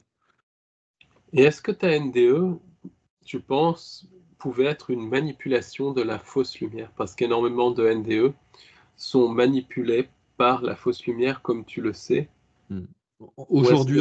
Aujourd'hui encore, je me pose la question de cette lumière que j'ai rencontrée, que j'identifie comme étant moi. Encore aujourd'hui, je me pose la question de savoir si c'est vraiment mon aspect divin que j'ai rencontré, ou si c'est quelque chose, une interface lumineuse extrêmement sophistiquée qui se fait passer pour ça. Moi, tout ce que je peux dire, c'est que dans le souvenir que j'en ai, j'ai pas eu comme la plupart des gens, tu vois, où ils arrivent au paradis, on leur montre des trucs et tout, blablabla. Non. Moi, tout est noir, c'est du noir à l'infini, et je vais tout en haut, et je peux pas aller plus haut. Et quand je suis tout en haut, eh ben, je suis face à cette présence-là. Et là, par contre, je peux décrire ce que d'autres ont décrit, c'est-à-dire que un amour vraiment infini qui défie tout l'entendement. Donc jusqu'au jour d'aujourd'hui, mon interprétation, c'est que cet aspect-là, j'ai pas l'impression que ça puisse être quelque chose de simulé. J'ai l'impression que quand même, malgré le fait qu'il y ait la matrice artificielle, il doit y avoir à un moment une possibilité que la vraie lumière divine, on puisse la rencontrer. Mais il y a peut-être que comme ça qu'on peut vraiment la rencontrer. Moi, je connais d'autres personnes qui ont vécu la même chose que moi, et depuis, on a un amour et une foi presque inébranlable, presque infini, quoi. Et c'est ça qui est porteur pour nous ici, pour avoir le courage de faire ce qu'on a à faire. Et donc, tu vois, ça ne rentre pas dans le compte de quelque chose qui serait artificiel, parce que si c'était artificiel, c'est quelque chose qui est étrange, parce que c'est quelque chose qui m'a donné la force de faire tout ce que je fais depuis 20 ans. Tu comprends? Et ça, c'est tellement positif que je penche plutôt du côté de que c'est quelque chose de divin, de réel que j'ai rencontré. Par contre, ceux qui racontent ils sont au paradis, on leur fait le machin, tout blablabla, ils redescendent, bon, ça, à mon avis, on leur a fait faire un petit tour de manège en 5e dimension et ils redescendent derrière, quoi. Oui, puisque tu restes, comme tu dis, c'est un scénario qui est quand même très atypique par rapport à beaucoup de NDE, d'autres scénarios de NDE atypiques. C'est Eben Alexander, par exemple, les expériences de Loda Léon. Ce n'est pas les scénarios classiques avec cette espèce de tunnel de lumière, lettre de lumière. C'est autre chose. Donc, ça pourrait laisser entendre, je dis bien pourrait, que dans certains rares cas, il y a des NDE qui sont vraiment authentiques dans le sens où il y a vraiment communication avec le moi supérieur, peu importe C'est ça. comment on Je, je- l'appelle. je pense que Alors, les êtres de lumière originels d'avant la chute, nous, on a l'instinct de retourner vers la lumière qui est Dieu que nous, on connaît. Donc on ne se fait pas manipuler à suivre les sentiers battus avec les flèches. Nous, on réfléchit. Tu vois, j'ai envie de pleurer quand je dis ça, on n'en a rien à foutre. Et on va directement, on retourne directement à l'aspect divin, quoi. Et donc forcément, ça fait que nous, on se fait pas. Tu vois, c'est un petit peu comme les pièges à touristes dans, dans certaines villes. Nous, on connaît le chemin, on sait ce qu'il y a à aller voir et on va directement au bon endroit, quoi. oui, alors que la plupart des NDE, c'est pour incarner, réincarner, remettre dans cette roue de cet Oui, enfer. des choses comme ça, quoi. Mais voilà, au jour d'aujourd'hui, j'émets encore un bémol par rapport à ça. Et après, en termes de création de réalité, je peux donner deux exemples. Alors, c'est des choses assez étranges, Vas-y, là. n'hésite pas, c'est ça qui est très intéressant. Alors, attends, parce que là, t'es figé, mais si tu m'entends, on va continuer. Ça va, tu me vois, tu m'entends? Là, je t'entends à nouveau. C'est très bizarre. Ouais, c'est pas grave, c'est des petites Tu m'entends? interférences. Oui, oui, je t'entends. Alors, on va laisser les choses se calmer. Ah, je sens que ça m'interfère peut-être pour pas que je raconte certaines choses. Bon, on va voir. Oui, parce que le fait de comprendre ces choses-là, ça modifie beaucoup de choses. Donc ici, le concept, c'est ce qu'on appelle le dédoublement du temps, qui a été développé par, alors c'est Jean-Pierre Garnier-Mallet, je pense qu'il s'appelle. Jean-Pierre Garnier-Mallet, le dédoublement du temps. Et en gros, pour pouvoir se représenter les choses, c'est que nous sommes au centre d'un symbole de l'infini. D'accord? Je suis au centre de l'infini et j'ai une boucle qui part à l'infini vers mon futur et j'ai une boucle qui part à l'infini vers mon passé. Le principe, c'est que tout ça s'informe perpétuellement. Donc mon passé informe mon présent et mon présent informe mon futur et mon futur confirme mon présent et mon présent confirme mon passé. Oui, ça c'est le phénomène de rétrocausalité. Voilà. Et donc ici, une fois qu'on comprend ça et qu'on a cette maîtrise par rapport euh, à ce que j'expliquais tout à l'heure au niveau des dimensions, moi, qu'est-ce que j'ai fait il y a 20 ans? J'ai projeté réalisation du soi. J'incarne totalement le divin que je suis. Et donc j'ai créé ça et je m'y suis tenu et je continue de m'y tenir en permanence. Et donc ça crée de la rétrocausalité où ça vient modifier mon présent. Et comme mon présent il est influencé par mon passé, ça m'invite à aller guérir mon passé. Donc tout le travail de développement personnel que je fais pour me guérir et l'accompagnement que je fais, c'est fait pour modifier le passé, pour actualiser le présent, pour que ça soit concorde avec le futur. Et donc le fait de vivre les initiations, donc que mon divin, alors ça recoupe. Alors je vais attendre que tu reviennes. Voilà.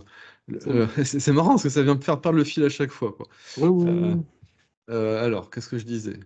Tu Donc, je disais tu le parles. fait de vivre le processus initiatique et donc d'incarner mon âme, d'incarner mon je suis, d'incarner mon soi. Et ça me permet de grandir en maîtrise de ce type de processus et ça me permet de plus en plus facilement de créer mon futur et de créer la rétrocausalité du passé. Et alors, exemple de choses qui me sont arrivées l'année dernière. Trois exemples. Premier exemple, je me retrouve sur le toit de ma maison et je me rends compte qu'au niveau du cache de la cheminée de la chaudière, il manque un boulon. Je dis, il manque un boulon, moi je suis pas trop bricoleur, je dis comment je vais faire pour trouver le boulon qu'il me faut. Je vais dans mon sous-sol, je cherche, je trouve un écrou qui pourrait correspondre, mais c'est pas ça. Je vais le mettre l'écrou, c'est un peu la galère, je redescends et quand je redescends, je vois un boulon qui est posé sur une de mes armoires. Et c'est exactement le boulon qu'il me fallait. Et je dis, mais d'où est-ce qu'il sort ce boulon? Et ce boulon, c'était 6 mois avant. J'étais chez quelqu'un, j'ai aidé à démonter une serre, et j'avais mis les boulons et les vis dans ma poche, et je lui ai tout rendu sauf un boulon. Et c'était le boulon qu'il me fallait. Premier exemple. Deuxième exemple, j'étais dans un lieu dit, pas de numéro de rue, rien du tout. Là, vous avez un numéro de rue. Donc mettez la plaque sur votre façade. J'ai pas de façade, c'est des arbres, j'ai juste une boîte aux lettres. Je me dis comment je fais pour l'accrocher à la boîte aux lettres?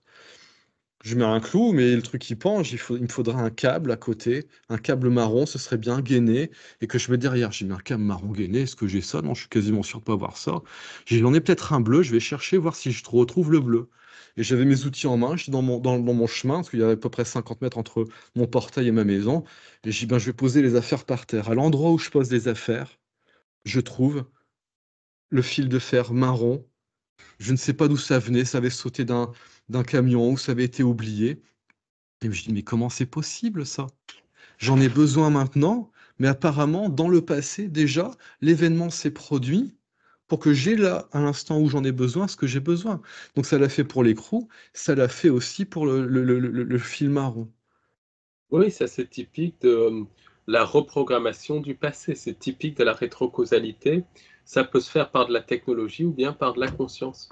Mais là, apparemment, c'est que comme, comme je crée ma ligne temporelle, je la crée dans le futur, je ne sais pas à quelle distance, Et comme je la crée déjà, c'est déjà déterminé. Et que donc, ça crée des événements qui permettent de. Et donc, en fait, c'est pas que 6 mois avant, ça s'est créé. Peut-être que c'était déjà il y a 2 ans. Il y a 2 ans, dans la ligne temporelle, j'avais besoin de ce fil de fer. Et donc, il y a eu 2 ans pour pouvoir créer le fil, pour créer le boulon, et ainsi de suite. Donc, on devient vraiment. On se crée une timeline, quoi. Et derrière, après, c'est facile de créer toutes les étapes sur la timeline. Oui, et le cinéma et tout, comment ça intervient dans le processus de création de timeline? Parce que beaucoup de personnes font des magies du chaos avec ce qu'on peut appeler des films, notamment. Alors ça, c'est de la magie noire à grande échelle qui est faite avec les films. C'est la programmation prédictive et tout. Beaucoup d'événements ont été prédits, mais vraiment très précisément par la programmation prédictive, parfois des années avant. Et là, c'est vraiment typique d'une sorte de magie du chaos où des scénarios sont faits pour qu'ensuite on crée notre, notre, propre, notre propre timeline. Donc, ça c'est une première chose. Est-ce que les films ne sont pas faits justement pour que l'on crée pour que l'on crée notre réalité? Et est-ce que des éléments de film peuvent être utilisés pour manipuler une timeline? Par exemple, les entités peuvent prendre, ou ceux qui ont le pouvoir, ceux qui ont la technologie, des magiciens noirs peuvent prendre des éléments de film et les mettre dans une timeline pour modifier la timeline en fonction d'un film, une magie du chaos. Et est-ce que ce n'est pas quelque chose qui est utilisé dans le phénomène du ciblage, puisque beaucoup de personnes ciblées disent qu'elles vivent un film? Est-ce que des éléments de film ne sont pas sortis du film, du monde des idées, de la dimension cinématographique, qui est de cette espèce de tulpa que représente le film? Et est-ce que ce n'est pas ensuite utilisé, retranscrit dans la timeline de la personne ciblée pour que sa vie devienne comme un film? Ne dit-on pas que Hollywood, c'est la baguette de Houx? Donc la baguette de Houx, c'est la baguette magique des druides. Donc c'est vraiment un Il y a quelque instrument. chose il y a quelque chose de cet ordre-là. Donc peut-être que tu pourras mettre le lien sous la vidéo. Je viens de te mettre en conversation une vidéo sur Odyssée, comment notre conscience est. Alors, c'est quoi le titre exactement? Comment notre conscience est... Attends, je vais te dire ça. Comment notre conscience est utilisée pour créer la réalité. Voilà, donc ça c'est une vidéo très intéressante qui parle de ça. Donc là je vais répondre à ce que tu dis par rapport au cinéma et aussi par rapport aux rêves. Je vais peut-être d'ailleurs commencer par les rêves. Assez régulièrement, donc j'ai eu ça il y a quelques semaines, je me retrouve en rêvant dans une sorte de salle de classe. D'accord? C'est comme si la nuit on était projeté dans des simulateurs, dans des salles de classe, où on nous fait faire des choses. Ça j'ai déjà eu ça plein de fois. Donc on se fait conditionner dans des rêves qui sont des simulateurs, on se fait conditionner. Et comme on se fait conditionner pendant qu'on dort, derrière, ça nous fait cautionner les choses ici. Donc tu vois, c'est un peu le principe des prophéties autoréalisatrices. Et ils font exactement la même chose avec le cinéma. C'est-à-dire ils vont projeter des choses, et en les projetant, comme bien souvent, comment dire ça? Il y a une forme de passivité dans le fait de regarder un film, c'est pas interactif, et donc les personnes sont passives. Et comme il y a parfois beaucoup d'actions qui se succèdent, on n'a pas le temps de faire un arrêt sur image pour bien réfléchir à ce qui vient de se passer. Et donc on se fait influencer, qui ne dit mot consent, et si on n'a pas suffisamment de conscience, et ben on regarde de façon passive les films, et ça nous conditionne d'une certaine façon. Et effectivement, s'ils induisent certaines informations dans les films où on accepte finalement ce qui s'est passé dans le film sans discernement, derrière, ils peuvent recréer la même chose dans la réalité. Et comme ils ont déjà induit une passivité par rapport à ce type d'événement, eh ben, la passivité, elle est maintenue. Et ça fait qu'ils arrivent à faire les choses. Tu vois, c'est le cas fameux si on prend ce qui s'est passé en 2001, eh ben, le jour des événements en question, il y avait une simulation, il y avait un entraînement au cas où il y aurait ce type d'événement. Et donc, ils s'amusent à faire valider l'un pour pouvoir mieux faire passer l'autre. Si on prend les textes religieux, C'est de la même façon, c'est le principe des prophéties autoréalisatrices. Par contre, pour les esprits qui sont plus conscients, je pense par exemple à Dark City, plutôt que de bêtement regarder le truc et de le considérer comme acquis et de le valider, ce qui fait qu'on a encore moins, les gens ont encore moins de discernement derrière à se faire manipuler pendant la nuit, si on a de la conscience, ça fait l'effet inverse. Donc c'est à double tranchant ce qu'ils font. À la fois, ils manipulent, ils invitent à valider, et en même temps, c'est un facteur d'éclairage pour certaines personnes, mais apparemment, dans ces milieux satanistes lucifériens, ils peuvent faire les choses parce qu'ils ont d'abord expliqué. Tu comprends? C'est Mm. pour que le libre arbitre soit respecté. Donc, comme ça, derrière, ils peuvent dire, mais attendez, on vous a jamais caché les choses. C'est juste vous qui inconsciemment les avez acceptées. Mais nous, on vous a toujours expliqué les choses. On a fait Matrix, on vous a expliqué dans la Matrix, on vous a expliqué dans tous les films. Et donc, vous pouvez pas dire que vous n'étiez pas prévenu. Vous pouvez pas dire que vous aviez été manipulé. On vous a donné toutes les informations. C'est juste vous qui n'en avez pas tenu compte. Et ce sera vrai. Oui, oui, c'est le qui ne dit mot consent. C'est ça. Tout est fait pour que les personnes soient passives dans la fatalité. Et donc, comme nous, on ne prend pas place et qu'on ne crée pas, eh ben, on suit. Quand je dis on, c'est en tant que collectif, hein, et c'est pour ça que les choses se dirigent comme elles sont. D'où l'importance de ce qu'on en partage ici, et de chacun de notre côté, pour amener de la conscience et que les personnes soient averties. Et après, être averti, ça ne suffit pas, c'est derrière d'être acteur. Oui, c'est ça, acteur de son propre film. Créer son propre Acteur de film, sa propre vie. sa Mais propre. et moi, ce que j'essaie de transmettre, c'est de dire que non, on a tous les outils en nous pour faire ça.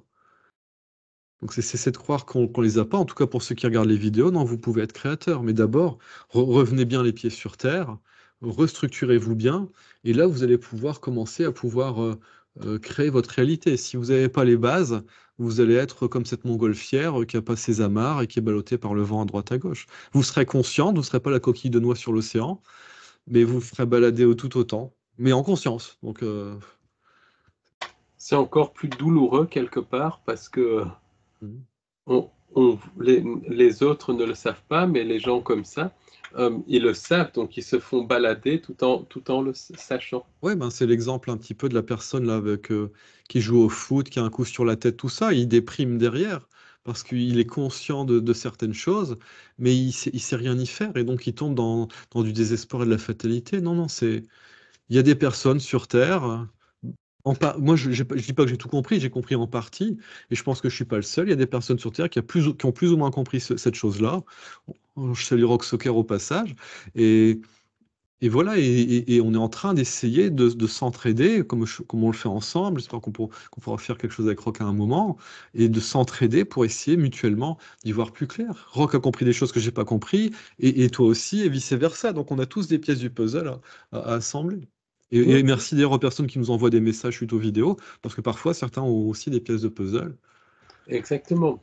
Moi, j'ai reçu énormément de témoignages très très intéressants de phénomènes de glissement du temps. Et comment tu expliques justement cette histoire?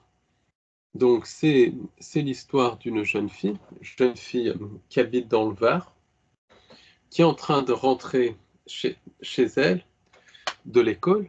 Elle a une dizaine d'années. C'est dans les années 80 ou 90, donc il n'y a pas encore de téléphone portable. Et elle se fait heurter par, par une voiture. Mhm. Donc là, il y a les gens qui sont autour d'elle, qui sont en train de la ramasser. Elle entend quelqu'un qui part téléphoner, qui part dans une maison téléphoner pour appeler les secours. Elle sent le goût du sang Mhm. dans sa bouche et elle se sent étouffée et elle se sent partir. Quelques secondes plus tard, elle s'évanouit et elle se réveille. Et là, elle est en train de marcher le long de la route comme si de rien n'était. Donc elle arrive chez elle et elle dit à sa mère, maman, je me suis fait écraser, je ne comprends pas, je suis encore vivante. Et la mère lui a dit, ne raconte pas des sottises, si tu t'étais fait écraser, je l'aurais su, on serait venu me voir, j'aurais Mhm. entendu les sirènes de pompiers et tout ne dit pas de sottises. Et sa mère ne l'a jamais cru. Et elle a écrit un message, donc en témoignant, un mail en témoignant de ça. Elle a vécu du reste d'autres phénomènes dits paranormaux, et en disant qu'elle n'a jamais compris ce qui lui est arrivé. Et en fait, il y a énormément de cas comme ça. Il y a un cas analogue aux États-Unis où une mère et sa fille se font heurter par un camion et la fille se sent mourir. Après, la fille s'évanouit et elle se réveille. C'est avant l'accident. Elle dit à sa mère, mets-toi sur la droite, mets-toi sur la droite. Et à ce moment-là, le camion arrive et arrache le rétroviseur de la voiture, mais elles n'ont pas de choc. Est-ce que c'est des phénomènes d'immortalité quantique ou est-ce que c'est leur conscience qui ont, un petit peu comme avec ton accident de voiture, reprogrammé la timeline? Sauf qu'à la différence d'avec toi, là, elles se sont vraiment, il n'y a pas eu de NDE ni rien, elles se sont vraiment sentir leur corps s'arrêter, mourir, la douleur, voilà, elles sentaient leur corps se fermer. Alors moi, ce que ça m'évoque,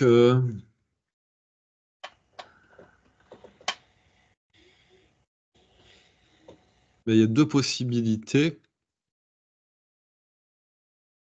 Donc ici, c'est de comprendre que dans la conscience que j'ai des choses, régulièrement, il y a des blackouts, il y a des resets. Et derrière, quand c'est relancé, on revit les mêmes choses. J'ai un événement comme ça que j'ai vécu quand j'étais en école d'éducateur, où le jour où on nous fait visiter la ville pour ceux qui n'étaient pas du coin, vu que c'était en Belgique, il y a une fille qui m'interpelle, je dis elle, je sais pas, elle me parle, elle m'interpelle, je la recroise dans les couloirs, elle m'interpelle. Bon. Et je vois que peut-être qu'elle aussi, je l'interpelle un peu. Je suis bon. Et à un moment, on se retrouve nez à nez, dans la foule, lors de la rentrée, nez à nez. Et comme on sent qu'on a quelque chose à se dire, spontanément, on se parle. Et quand je vis ça, je sais que c'est la troisième fois, exactement la troisième fois, que cet événement se passe exactement de la même façon. Et là, je me dis, c'est pas une impression de déjà vu une fois, c'est que c'est la troisième fois, mais exactement la même chose. Et ça m'a longtemps marqué. Ici, j'habite dans une maison que j'ai achetée. Je sais que dans le cycle précédent, je vivais exactement au même endroit, dans la même maison. C'est-à-dire que peut-être que tout a été rasé et que c'est la même personne qui a reconstruit exactement la même maison au même endroit. Et là, on se dit, ouais, le libre arbitre, c'est une peau de chagrin. Si effectivement il y a une timeline globale qui est mise en place et qu'on nous pousse toujours à rester dans la même timeline, oui, c'est une peau de chagrin. Donc la première interprétation par rapport à cette histoire-là, bah, c'est que dans la timeline précédente ou dans l'une des timelines précédentes, elle s'est fait écraser à ce moment-là. Et que c'est un peu comme, tu sais, les cassettes VHS, on enregistre un film et après on enregistre le film au même endroit. Et donc ici, en fait, les deux timelines, elles sont collées. Et que peut-être qu'elle a eu accès à la timeline d'avant, et que dans la timeline d'avant, elle se fait écraser, et elle le revit, et qu'il y a une partie d'elle qui dit non, non, je ne vais pas revivre la même chose que la timeline précédente, et elle modifie sa timeline, et ça ne se produit pas. Je ne suis pas sûr que on puisse revenir en arrière une fois que ça s'est produit. J'ai plutôt l'impression que c'est des moments où les personnes, elles suivent de timeline et elles voient un futur qui pourrait se produire et elles ne laissent pas ce futur se manifester et ça les fait ramener sur autre chose. En fait, elles ont l'illusion que l'événement se produit, mais je ne suis pas sûr qu'il se produise. Comme ce jeune-là qui se fait sonner pendant qu'il est au terrain de foot où il vit toute sa vie. Je ne suis pas sûr qu'il ait vécu tout ça. Peut-être que ce qu'il a vu, c'était la timeline de sa timeline précédente, et qu'ici, il y a un événement qui est mis en place pour que ce qui s'est passé au cycle précédent, ça ne se reproduise pas. Alors attends, on a reperdu le contact. Il y a des interférences. Oui, mais c'est rien, on parle de choses un peu particulières, ça peut créer des interférences, ça peut réagir chez toi, chez moi, on va savoir. Mais bon, ça revient vite, c'est l'essentiel. Donc tu vois, je ne suis pas sûr que... Voilà. Et après, moi, c'est pareil, qu'est-ce qui se passe dans la voiture? Qu'est-ce qui se passe dans la voiture? Parce que moi, objectivement, je perds conscience, je suis dans la voiture, je sais que tout va bien, elle est retournée, et je reprends conscience devant la voiture. Je sais pas ce qui s'est passé exactement. Apparemment, si je reprends conscience, là, j'ai des bribes qui reviennent, ou je fais certaines choses, je sors, mais tu vois, je suis pas sûr qu'on revienne en arrière. Et c'est pour ça qu'il y a cette histoire Quelque de chose, Jean-Pierre Gagné. c'est quelque chose de très Oui, bizarre, bizarre. C'est pas grave, c'est quelque chose de très étrange. Et il y a d'autres cas aussi qui m'interpellent et qui sont authentiques. Alors, deux cas. Un cas d'une personne euh, qui avait un voisin et le voisin était, était mort. Toute la rue parlait de la mort de ce voisin et tout, quelqu'un qu'elle connaissait. Et puis, quelques mois plus tard, elle est en train de faire ses courses et elle le croise au marché. Donc, la personne pense que c'est un fantôme, mais non, voilà, elle pense que c'est un fantôme, elle n'ose pas lui parler. Puis, elle le recroise une deuxième fois Mhm. et là, elle lui parle. Et en fait, c'est pas un fantôme, c'est le voisin qui est encore vivant, comme si de rien n'était, et qu'elle a recroisé du reste plusieurs fois et qui est encore vivant alors qu'il était mort. Et j'ai d'autres cas comme ça Alors où là, c'est ces cas-là, il faut dire, OK, toutes les personnes qu'elle connaissait dans son village, dans sa rue, qui savaient qu'il était mort, c'est d'aller les voir et voir s'ils ont le même souvenir. Si c'est la seule à avoir le même souvenir, moi je penche dans le fait que à un moment, elle switch d'une timeline à une autre. Mais tu vois, il y a les timelines qui sont ce qu'on peut créer, et après il y a les timelines qui sont l'empilement des cycles qu'on a vécu avant, où c'est toujours les mêmes cycles, les mêmes histoires qui se reproduisent. Et donc d'un cycle à l'autre, on peut modifier les choses. oui, parce qu'en tout cas, ce que j'ai pu comprendre avec cette histoire, c'est que ce que j'ai pu comprendre, c'est que il refaisait partie de la réalité. Si tu veux, les autres étaient conscients de lui et tout ça, rien à voir avec un fantôme et tout. C'est comme si elle avait été dans une réalité différente, puis qu'elle était revenue dans une réalité où il était vivant. Ouais, moi, mon interprétation, c'est que la réalité où il est vivant, c'est celle-ci, et que Mhm. c'est elle qui, momentanément, a plongé dans une autre réalité qui était peut-être un des cycles précédents où il n'était plus vivant. C'est mon esprit rationnel me dit que ça s'explique d'une certaine façon, et que s'il y a vraiment les modifications de timeline, comme tu pourrais le suggérer, là, on est vraiment dans quelque chose d'extraordinaire, mais je penche pas là-dessus. Tu vois, c'est un petit peu, je crois que c'est le principe du rasoir d'Occam, c'est bien souvent la solution la plus simple, c'est la bonne solution. Et ici, moi, dans la conscience que j'en ai, non seulement, ici, on va dire, moi j'ai ma ligne temporelle ici, et là j'ai plein d'autres lignes temporelles de ce que je peux créer à un instant donné. Mais il n'y a pas que ici, il y a tous les cycles précédents qui sont empilés. Donc parfois, on ne passe pas d'une timeline de là à là. Parfois, on descend et on fait comme ça, quoi. Donc ça a l'air assez complexe et que tout est empilé les unes sur les autres. Moi, je te dis, l'événement, ça fait 3 fois que je sais que ça se produit et j'ai regardé la timeline du cycle précédent où j'étais ici et là où c'est encourageant, c'est que apparemment, ici, dans ce cycle-ci, je m'en sors beaucoup mieux que dans le cycle précédent. Donc tu vois, c'est comme si on vivait une histoire du temps, c'est un reset, et c'est pas qu'on revient là, c'est que c'est une histoire du temps, et ici on repart de la même façon ici. Donc c'est comme si des scénarios mondiaux qui se suivent, mais c'est toujours le même scénario qui se suit. C'est comme si on finit un film, le film s'arrête et le film repart au début, et c'est que des films tu vois, un peu comme certaines vidéos sur YouTube, tu les regardes, quand elle est finie, elle repart au début, et tu ne fais que réécouter en boucle le même short. Et j'ai l'impression qu'on est dans quelque chose de comme ça, et que parfois on a des résurgences quand on arrive à un moment de comment ça s'est passé avant. Et c'est peut-être ça d'ailleurs qui fait qu'on arrive ici à modifier des choses, comme cette jeune femme avec sa mère. Elle se souvient que dans la timeline d'avant, elles ont pas fait ce qu'il fallait, elles se sont fait dégommer, et là elles refont le cycle, et comme elles ont tiré les leçons, qu'elles connaissent déjà le film, elles ont déjà vu le film, elles remodifient le film. Moi, ce serait mon interprétation. Et comment tu interprètes? Alors, c'est une question très large, l'effet Mandela, qui est beaucoup plus que des logos qui changent et tout. L'effet Mandela, c'est carrément des gens qui se souviennent d'une histoire totalement différente. C'est, voilà, carrément, par exemple, Mandela, Ah beaucoup de ouais. gens se souviennent que Mandela est mort en 1984 ou 86, peu importe, alors qu'il était président et qu'il est mort en 2013. Et l'effet Mandela, c'est très souvent beaucoup plus ça. Comme par exemple, il y a, il y a un Américain donc, qui un jour va à son travail et il commence à parler à son collègue de politique et tout ça, et il donne des noms de présidents que personne ne connaît. Pour lui, c'est une autre histoire, une histoire totalement différente, alors que pour son collègue, c'était Biden, Trump et compagnie.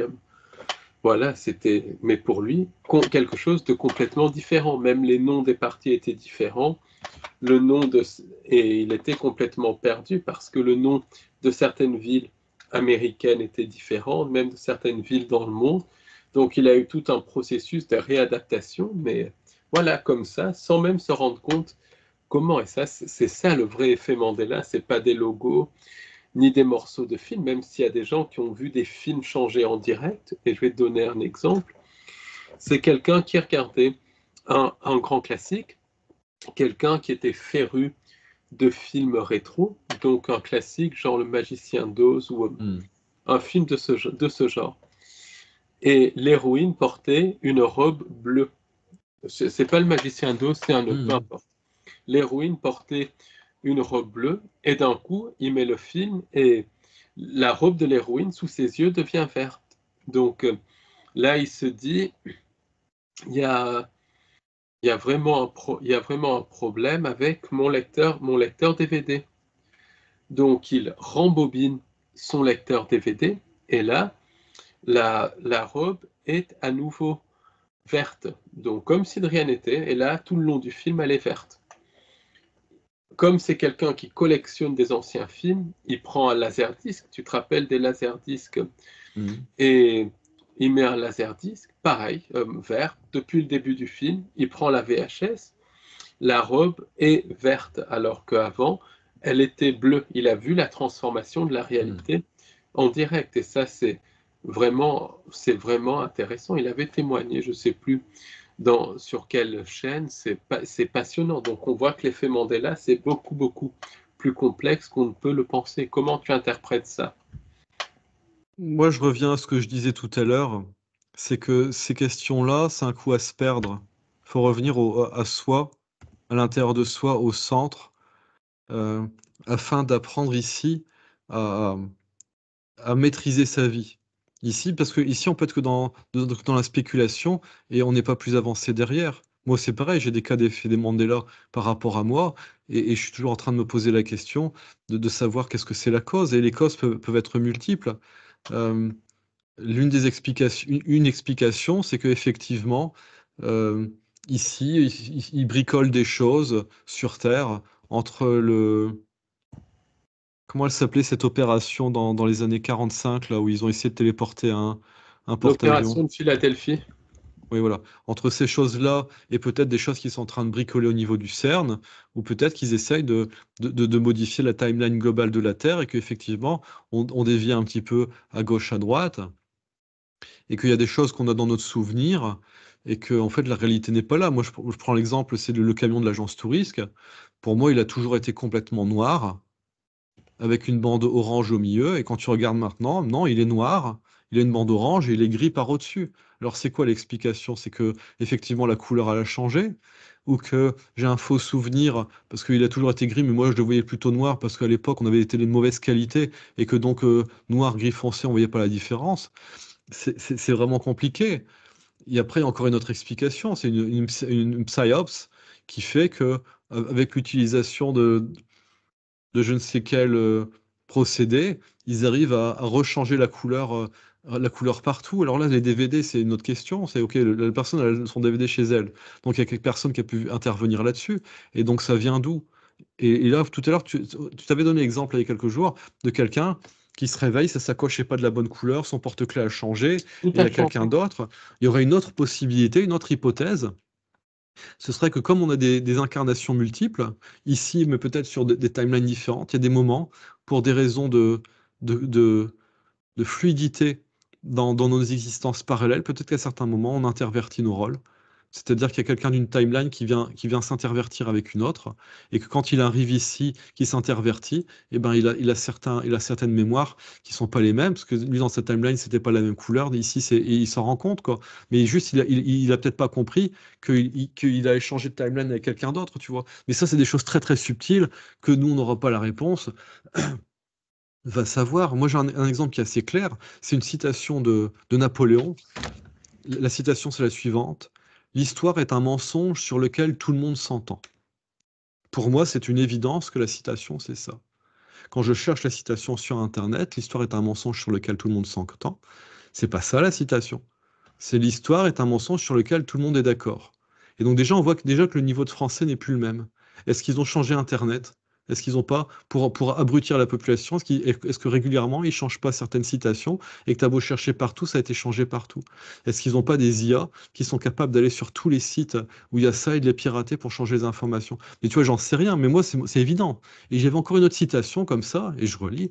Et moi, le souvenir que j'en ai, c'est toujours un Français qui est plus soutenu que ce qui est là maintenant. Alors, est-ce qu'ils ont modifié la timeline et qu'on est dans une timeline de plus en plus idiocratique et que moi, je me souviens d'une timeline avec plus de niveau de français? Je sais pas, tu vois. Mais ça j'ai envie de te dire, à un niveau, on s'en fout, quoi. Si on perd son temps à essayer d'avoir des réponses sur des choses comme ça, on peut pas s'en sortir. C'est un temps qui est pas utilisé pour agir sur soi, pour devenir un maître créateur de sa réalité. Moi, c'est un petit peu le message que je veux donner. Euh, Ici, les vidéos informatives, elles sont intéressantes, mais il ne faut pas que ça reste que informatif. Il faut que derrière, ça devienne opératif. Il faut que vous preniez appui là-dessus et de prendre exemple sur des personnes qui arrivent à créer dans leur réalité, quoi. On a parlé de ça, de la loi d'attraction, mais non, c'est juste, nous sommes des esprits créateurs et nous créons ici. Et absolument, et ça, c'est vraiment démontrable qu'on crée notre réalité. Il y a des expériences qui ont été faites et qui montrent, qui se font. Ça s'appelle du reste Fourmilab, c'est un site internet, je ne sais pas si ça existe encore ou pas. Vous tapez Fourmilab et là, si on se concentre dessus, il y a des phénomènes aléatoires, des points qui apparaissent de manière aléatoire et on peut influencer ça. Et au bout d'un moment, avec un peu d'entraînement, on influence la réalité puisque les points ne se manifestent pas selon les probabilités, mais c'est une manifestation contrôlée. Ça s'appelle Fourmilab, si ma mémoire, si ça Oui, j'ai existe. déjà vu beaucoup d'expériences comme ça, où ils même utilisent des billes de couleur qui font tomber, et ils agissent avec la pensée dessus, et ils se rendent compte que ben non, les résultats défilent les statistiques, notamment parce que ça va dans le sens de ce qui avait été souhaité par l'observateur. Oui, donc Mais ici, on est dans l'astral, comme le dit Rock Soccer. Ici, c'est juste une autre version de rêve. Si juste vous savez que vous pouvez modifier vos rêves dans une certaine mesure, et plus vous savez que vous pouvez modifier vos rêves, et plus à un moment, vous allez savoir que vous pouvez modifier ici. Des choses extraordinaires, mais je pense que le dédoublement du temps de Jean-Pierre Garnier-Mallet et cette notion de rétrocausalité, c'est décider des choses pour votre futur, et c'est ce qui va se produire. Je pense à des Van Damme ou des gens comme ça, tu vois, qui avaient l'intuition qu'ils pouvaient faire quelque chose de grand, et qui se sont accrochés à leurs rêves, à leur vision. Et ils le disent tous, hein, c'est suivez vos rêves. Hein. Si votre être intérieur vous dit que vous pouvez le faire, faites confiance, décidez, faites tout pour y parvenir. Et c'est ce qu'ils arrivent à faire. Donc, pour un petit peu, pour terminer Mm. sur ça, quelle est la meilleure façon pour toi pour vraiment modifier dans le sens positif notre timeline? Je pense que c'est ce que tu as dit un petit peu tout au long de l'interview, mais comme c'est une interview qui est longue, il y aura des gens Mm. qui auront sauté un morceau et tout Ouais, ça. ouais. Donc, si tu peux synthétiser ça en quelques minutes, parce que je pense que c'est ça qui est capital. D'accord. Donc, quatre concepts fondamentaux au niveau de la conscience. C'est de ne pas confondre les pensées avec les réflexions, avec les intentions et avec les décisions. Ce sont quatre choses différentes. La pensée, c'est ce que l'on a à l'esprit. C'est-à-dire que quelqu'un qui n'a jamais étudié un sujet, on va lui demander qu'est-ce que tu penses de ça? Et bien la personne, elle va répéter ce que la plupart des gens répètent. C'est ce qu'ils ont entendu dire par leurs voisins, à la télé ou ainsi de suite. C'est-à-dire qu'ils ont une information qui a été imbibée à l'intérieur d'eux une information qu'ils n'ont pas retraitée par de la réflexion, et donc c'est ce qu'ils pensent. Là où c'est un peu plus poussé, c'est quand il y a des manipulations idéologiques, où là, on induit des réflexions chez les personnes pour qu'elles pensent certaines choses. Et donc là, c'est de faire attention, ok, je pense ce que je pense, parce que j'ai eu un processus cognitif, mais est-ce que le processus cognitif, la réflexion, elle ne m'a pas été imposée?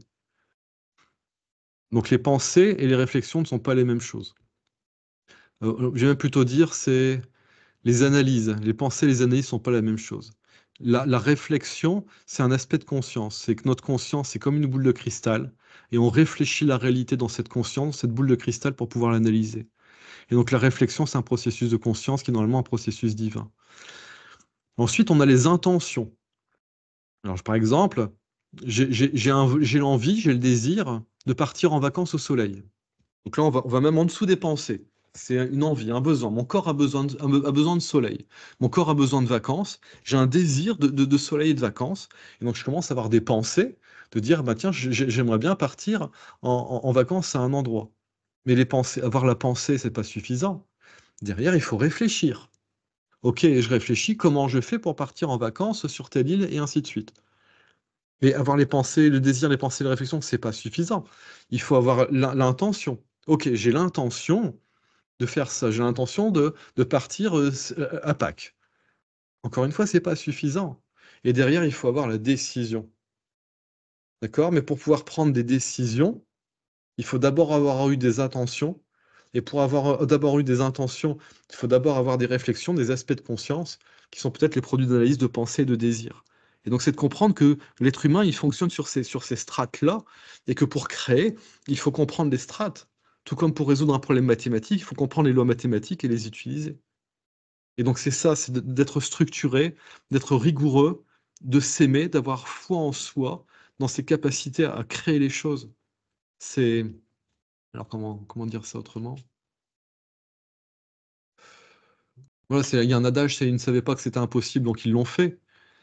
Hem, j'aime beaucoup aussi une remarque d'Alexandre Astier dans je crois que c'est son dernier chapitre, dans le livre 6 de Kaamelott, où à un moment il se fait bombarder d'Ox Bellorum, il se retrouve face à César et il doit être ce général. Il dit: «Moi je viens de la milice urbaine, je suis pas général», et César qui lui dit: «Eh ben, fais comme si tu étais digne d'être général. Fais comme si tu savais faire, et à force de faire comme si, tu vas te voir que c'est ce qui va se produire». Et ça, c'est un conseil qui est extraordinaire. C'est croyez dans votre capacité à réussir. Et si vous décidez que vous allez réussir et que vous vous faites confiance et que vous lâchez rien, eh ben vous allez créer votre réussite dans le futur, et derrière, tout en rétrocausalité, tout va se faire pour que votre réussite, elle se produise. Donc ce qui manque aux personnes, c'est leur amour d'eux-mêmes, c'est la foi en eux et la compréhension qu'ils ont un potentiel créateur. Voilà, si je veux vraiment résumer les choses, quoi, c'est Eh ben, merci Stéphane pour cet éclaircissement. Donc, je t'avoue que certaines de tes analyses sont un petit peu différentes des miennes, mais c'est ça la beauté de cette recherche, c'est que ça se voilà. complète et on arrive tous finalement au même point. Et c'est ça aussi qui est vraiment intéressant avec les interviews de grands chercheurs et tout. Donc ça, voilà, ça fait vraiment plaisir que par des analyses différentes, par des voies différentes, ben, on arrive toujours au même point, qui est le travail sur soi, la confiance en soi, la prise de conscience, nos capacités créatrices. Donc, Juste voilà. rajouter une chose, effectivement, je te remercie pour ça. Et ici, c'est de comprendre que dans tes interprétations pour certains cas sont peut-être justes, mes interprétations pour d'autres cas sont peut-être justes aussi, que ici on explore un panel de possibilités, mais c'est qu'à un moment, et pour moi c'est l'une des choses les plus importantes, c'est d'accepter que on ne sait pas. On ne sait pas et que peut-être qu'on ne pourra pas savoir, et que donc à un moment c'est de se recentrer sur des choses plus pragmatiques en restant l'esprit ouvert. Moi, je reste ouvert à tout ce que tu m'amènes. Tu me poses la question, quelle est ta perspective par rapport à ton expérience? Je te donne ça. Peut-être qu'on se trompe tous les deux. Peut-être on a tous les deux raison à certains moments. Mais voilà. Mais l'important, Ben, ouais, c'est d'y de voir toute plus manière, clair je trouve pour de aussi l'opératif, du concret, du concret. C'est logique parce qu'on a affaire à des dimensions qui sont complètement au-delà de toutes nos programmations, de tout. On a affaire à d'autres dimensions que le cerveau, toute la programmation nous empêche d'appréhender, même si à l'âme et tout, il y a, Ça nous empêche pas, ça nous dissuade.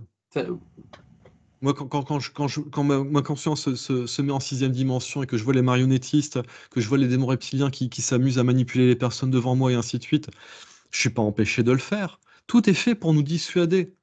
Personne ne nous empêche de faire une vraie révolution populaire et bienveillante, équitable dans ce pays. Rien ne nous en empêche. Nous sommes juste dissuadés. Et donc, pour moi, c'est ça qui est fondamental, hein. C'est arrêter de croire que vous ne pouvez pas le faire. Euh, la capacité de l'être humain, la capacité des êtres divins défie l'entendement. Ici, on nous a mis dans une projection, dans une simulation qui nous met dans l'oubli et qui nous fait croire qu'on est petit et incapable alors que nous ne sommes ni petits ni incapables. Donc, faut pas avoir la folie des grandeurs, mais faut arrêter aussi de se minimiser, quoi. On a beaucoup plus de capacités qu'on peut croire, et ces entités-là ont beaucoup moins de pouvoir qu'elles vous font croire, quoi.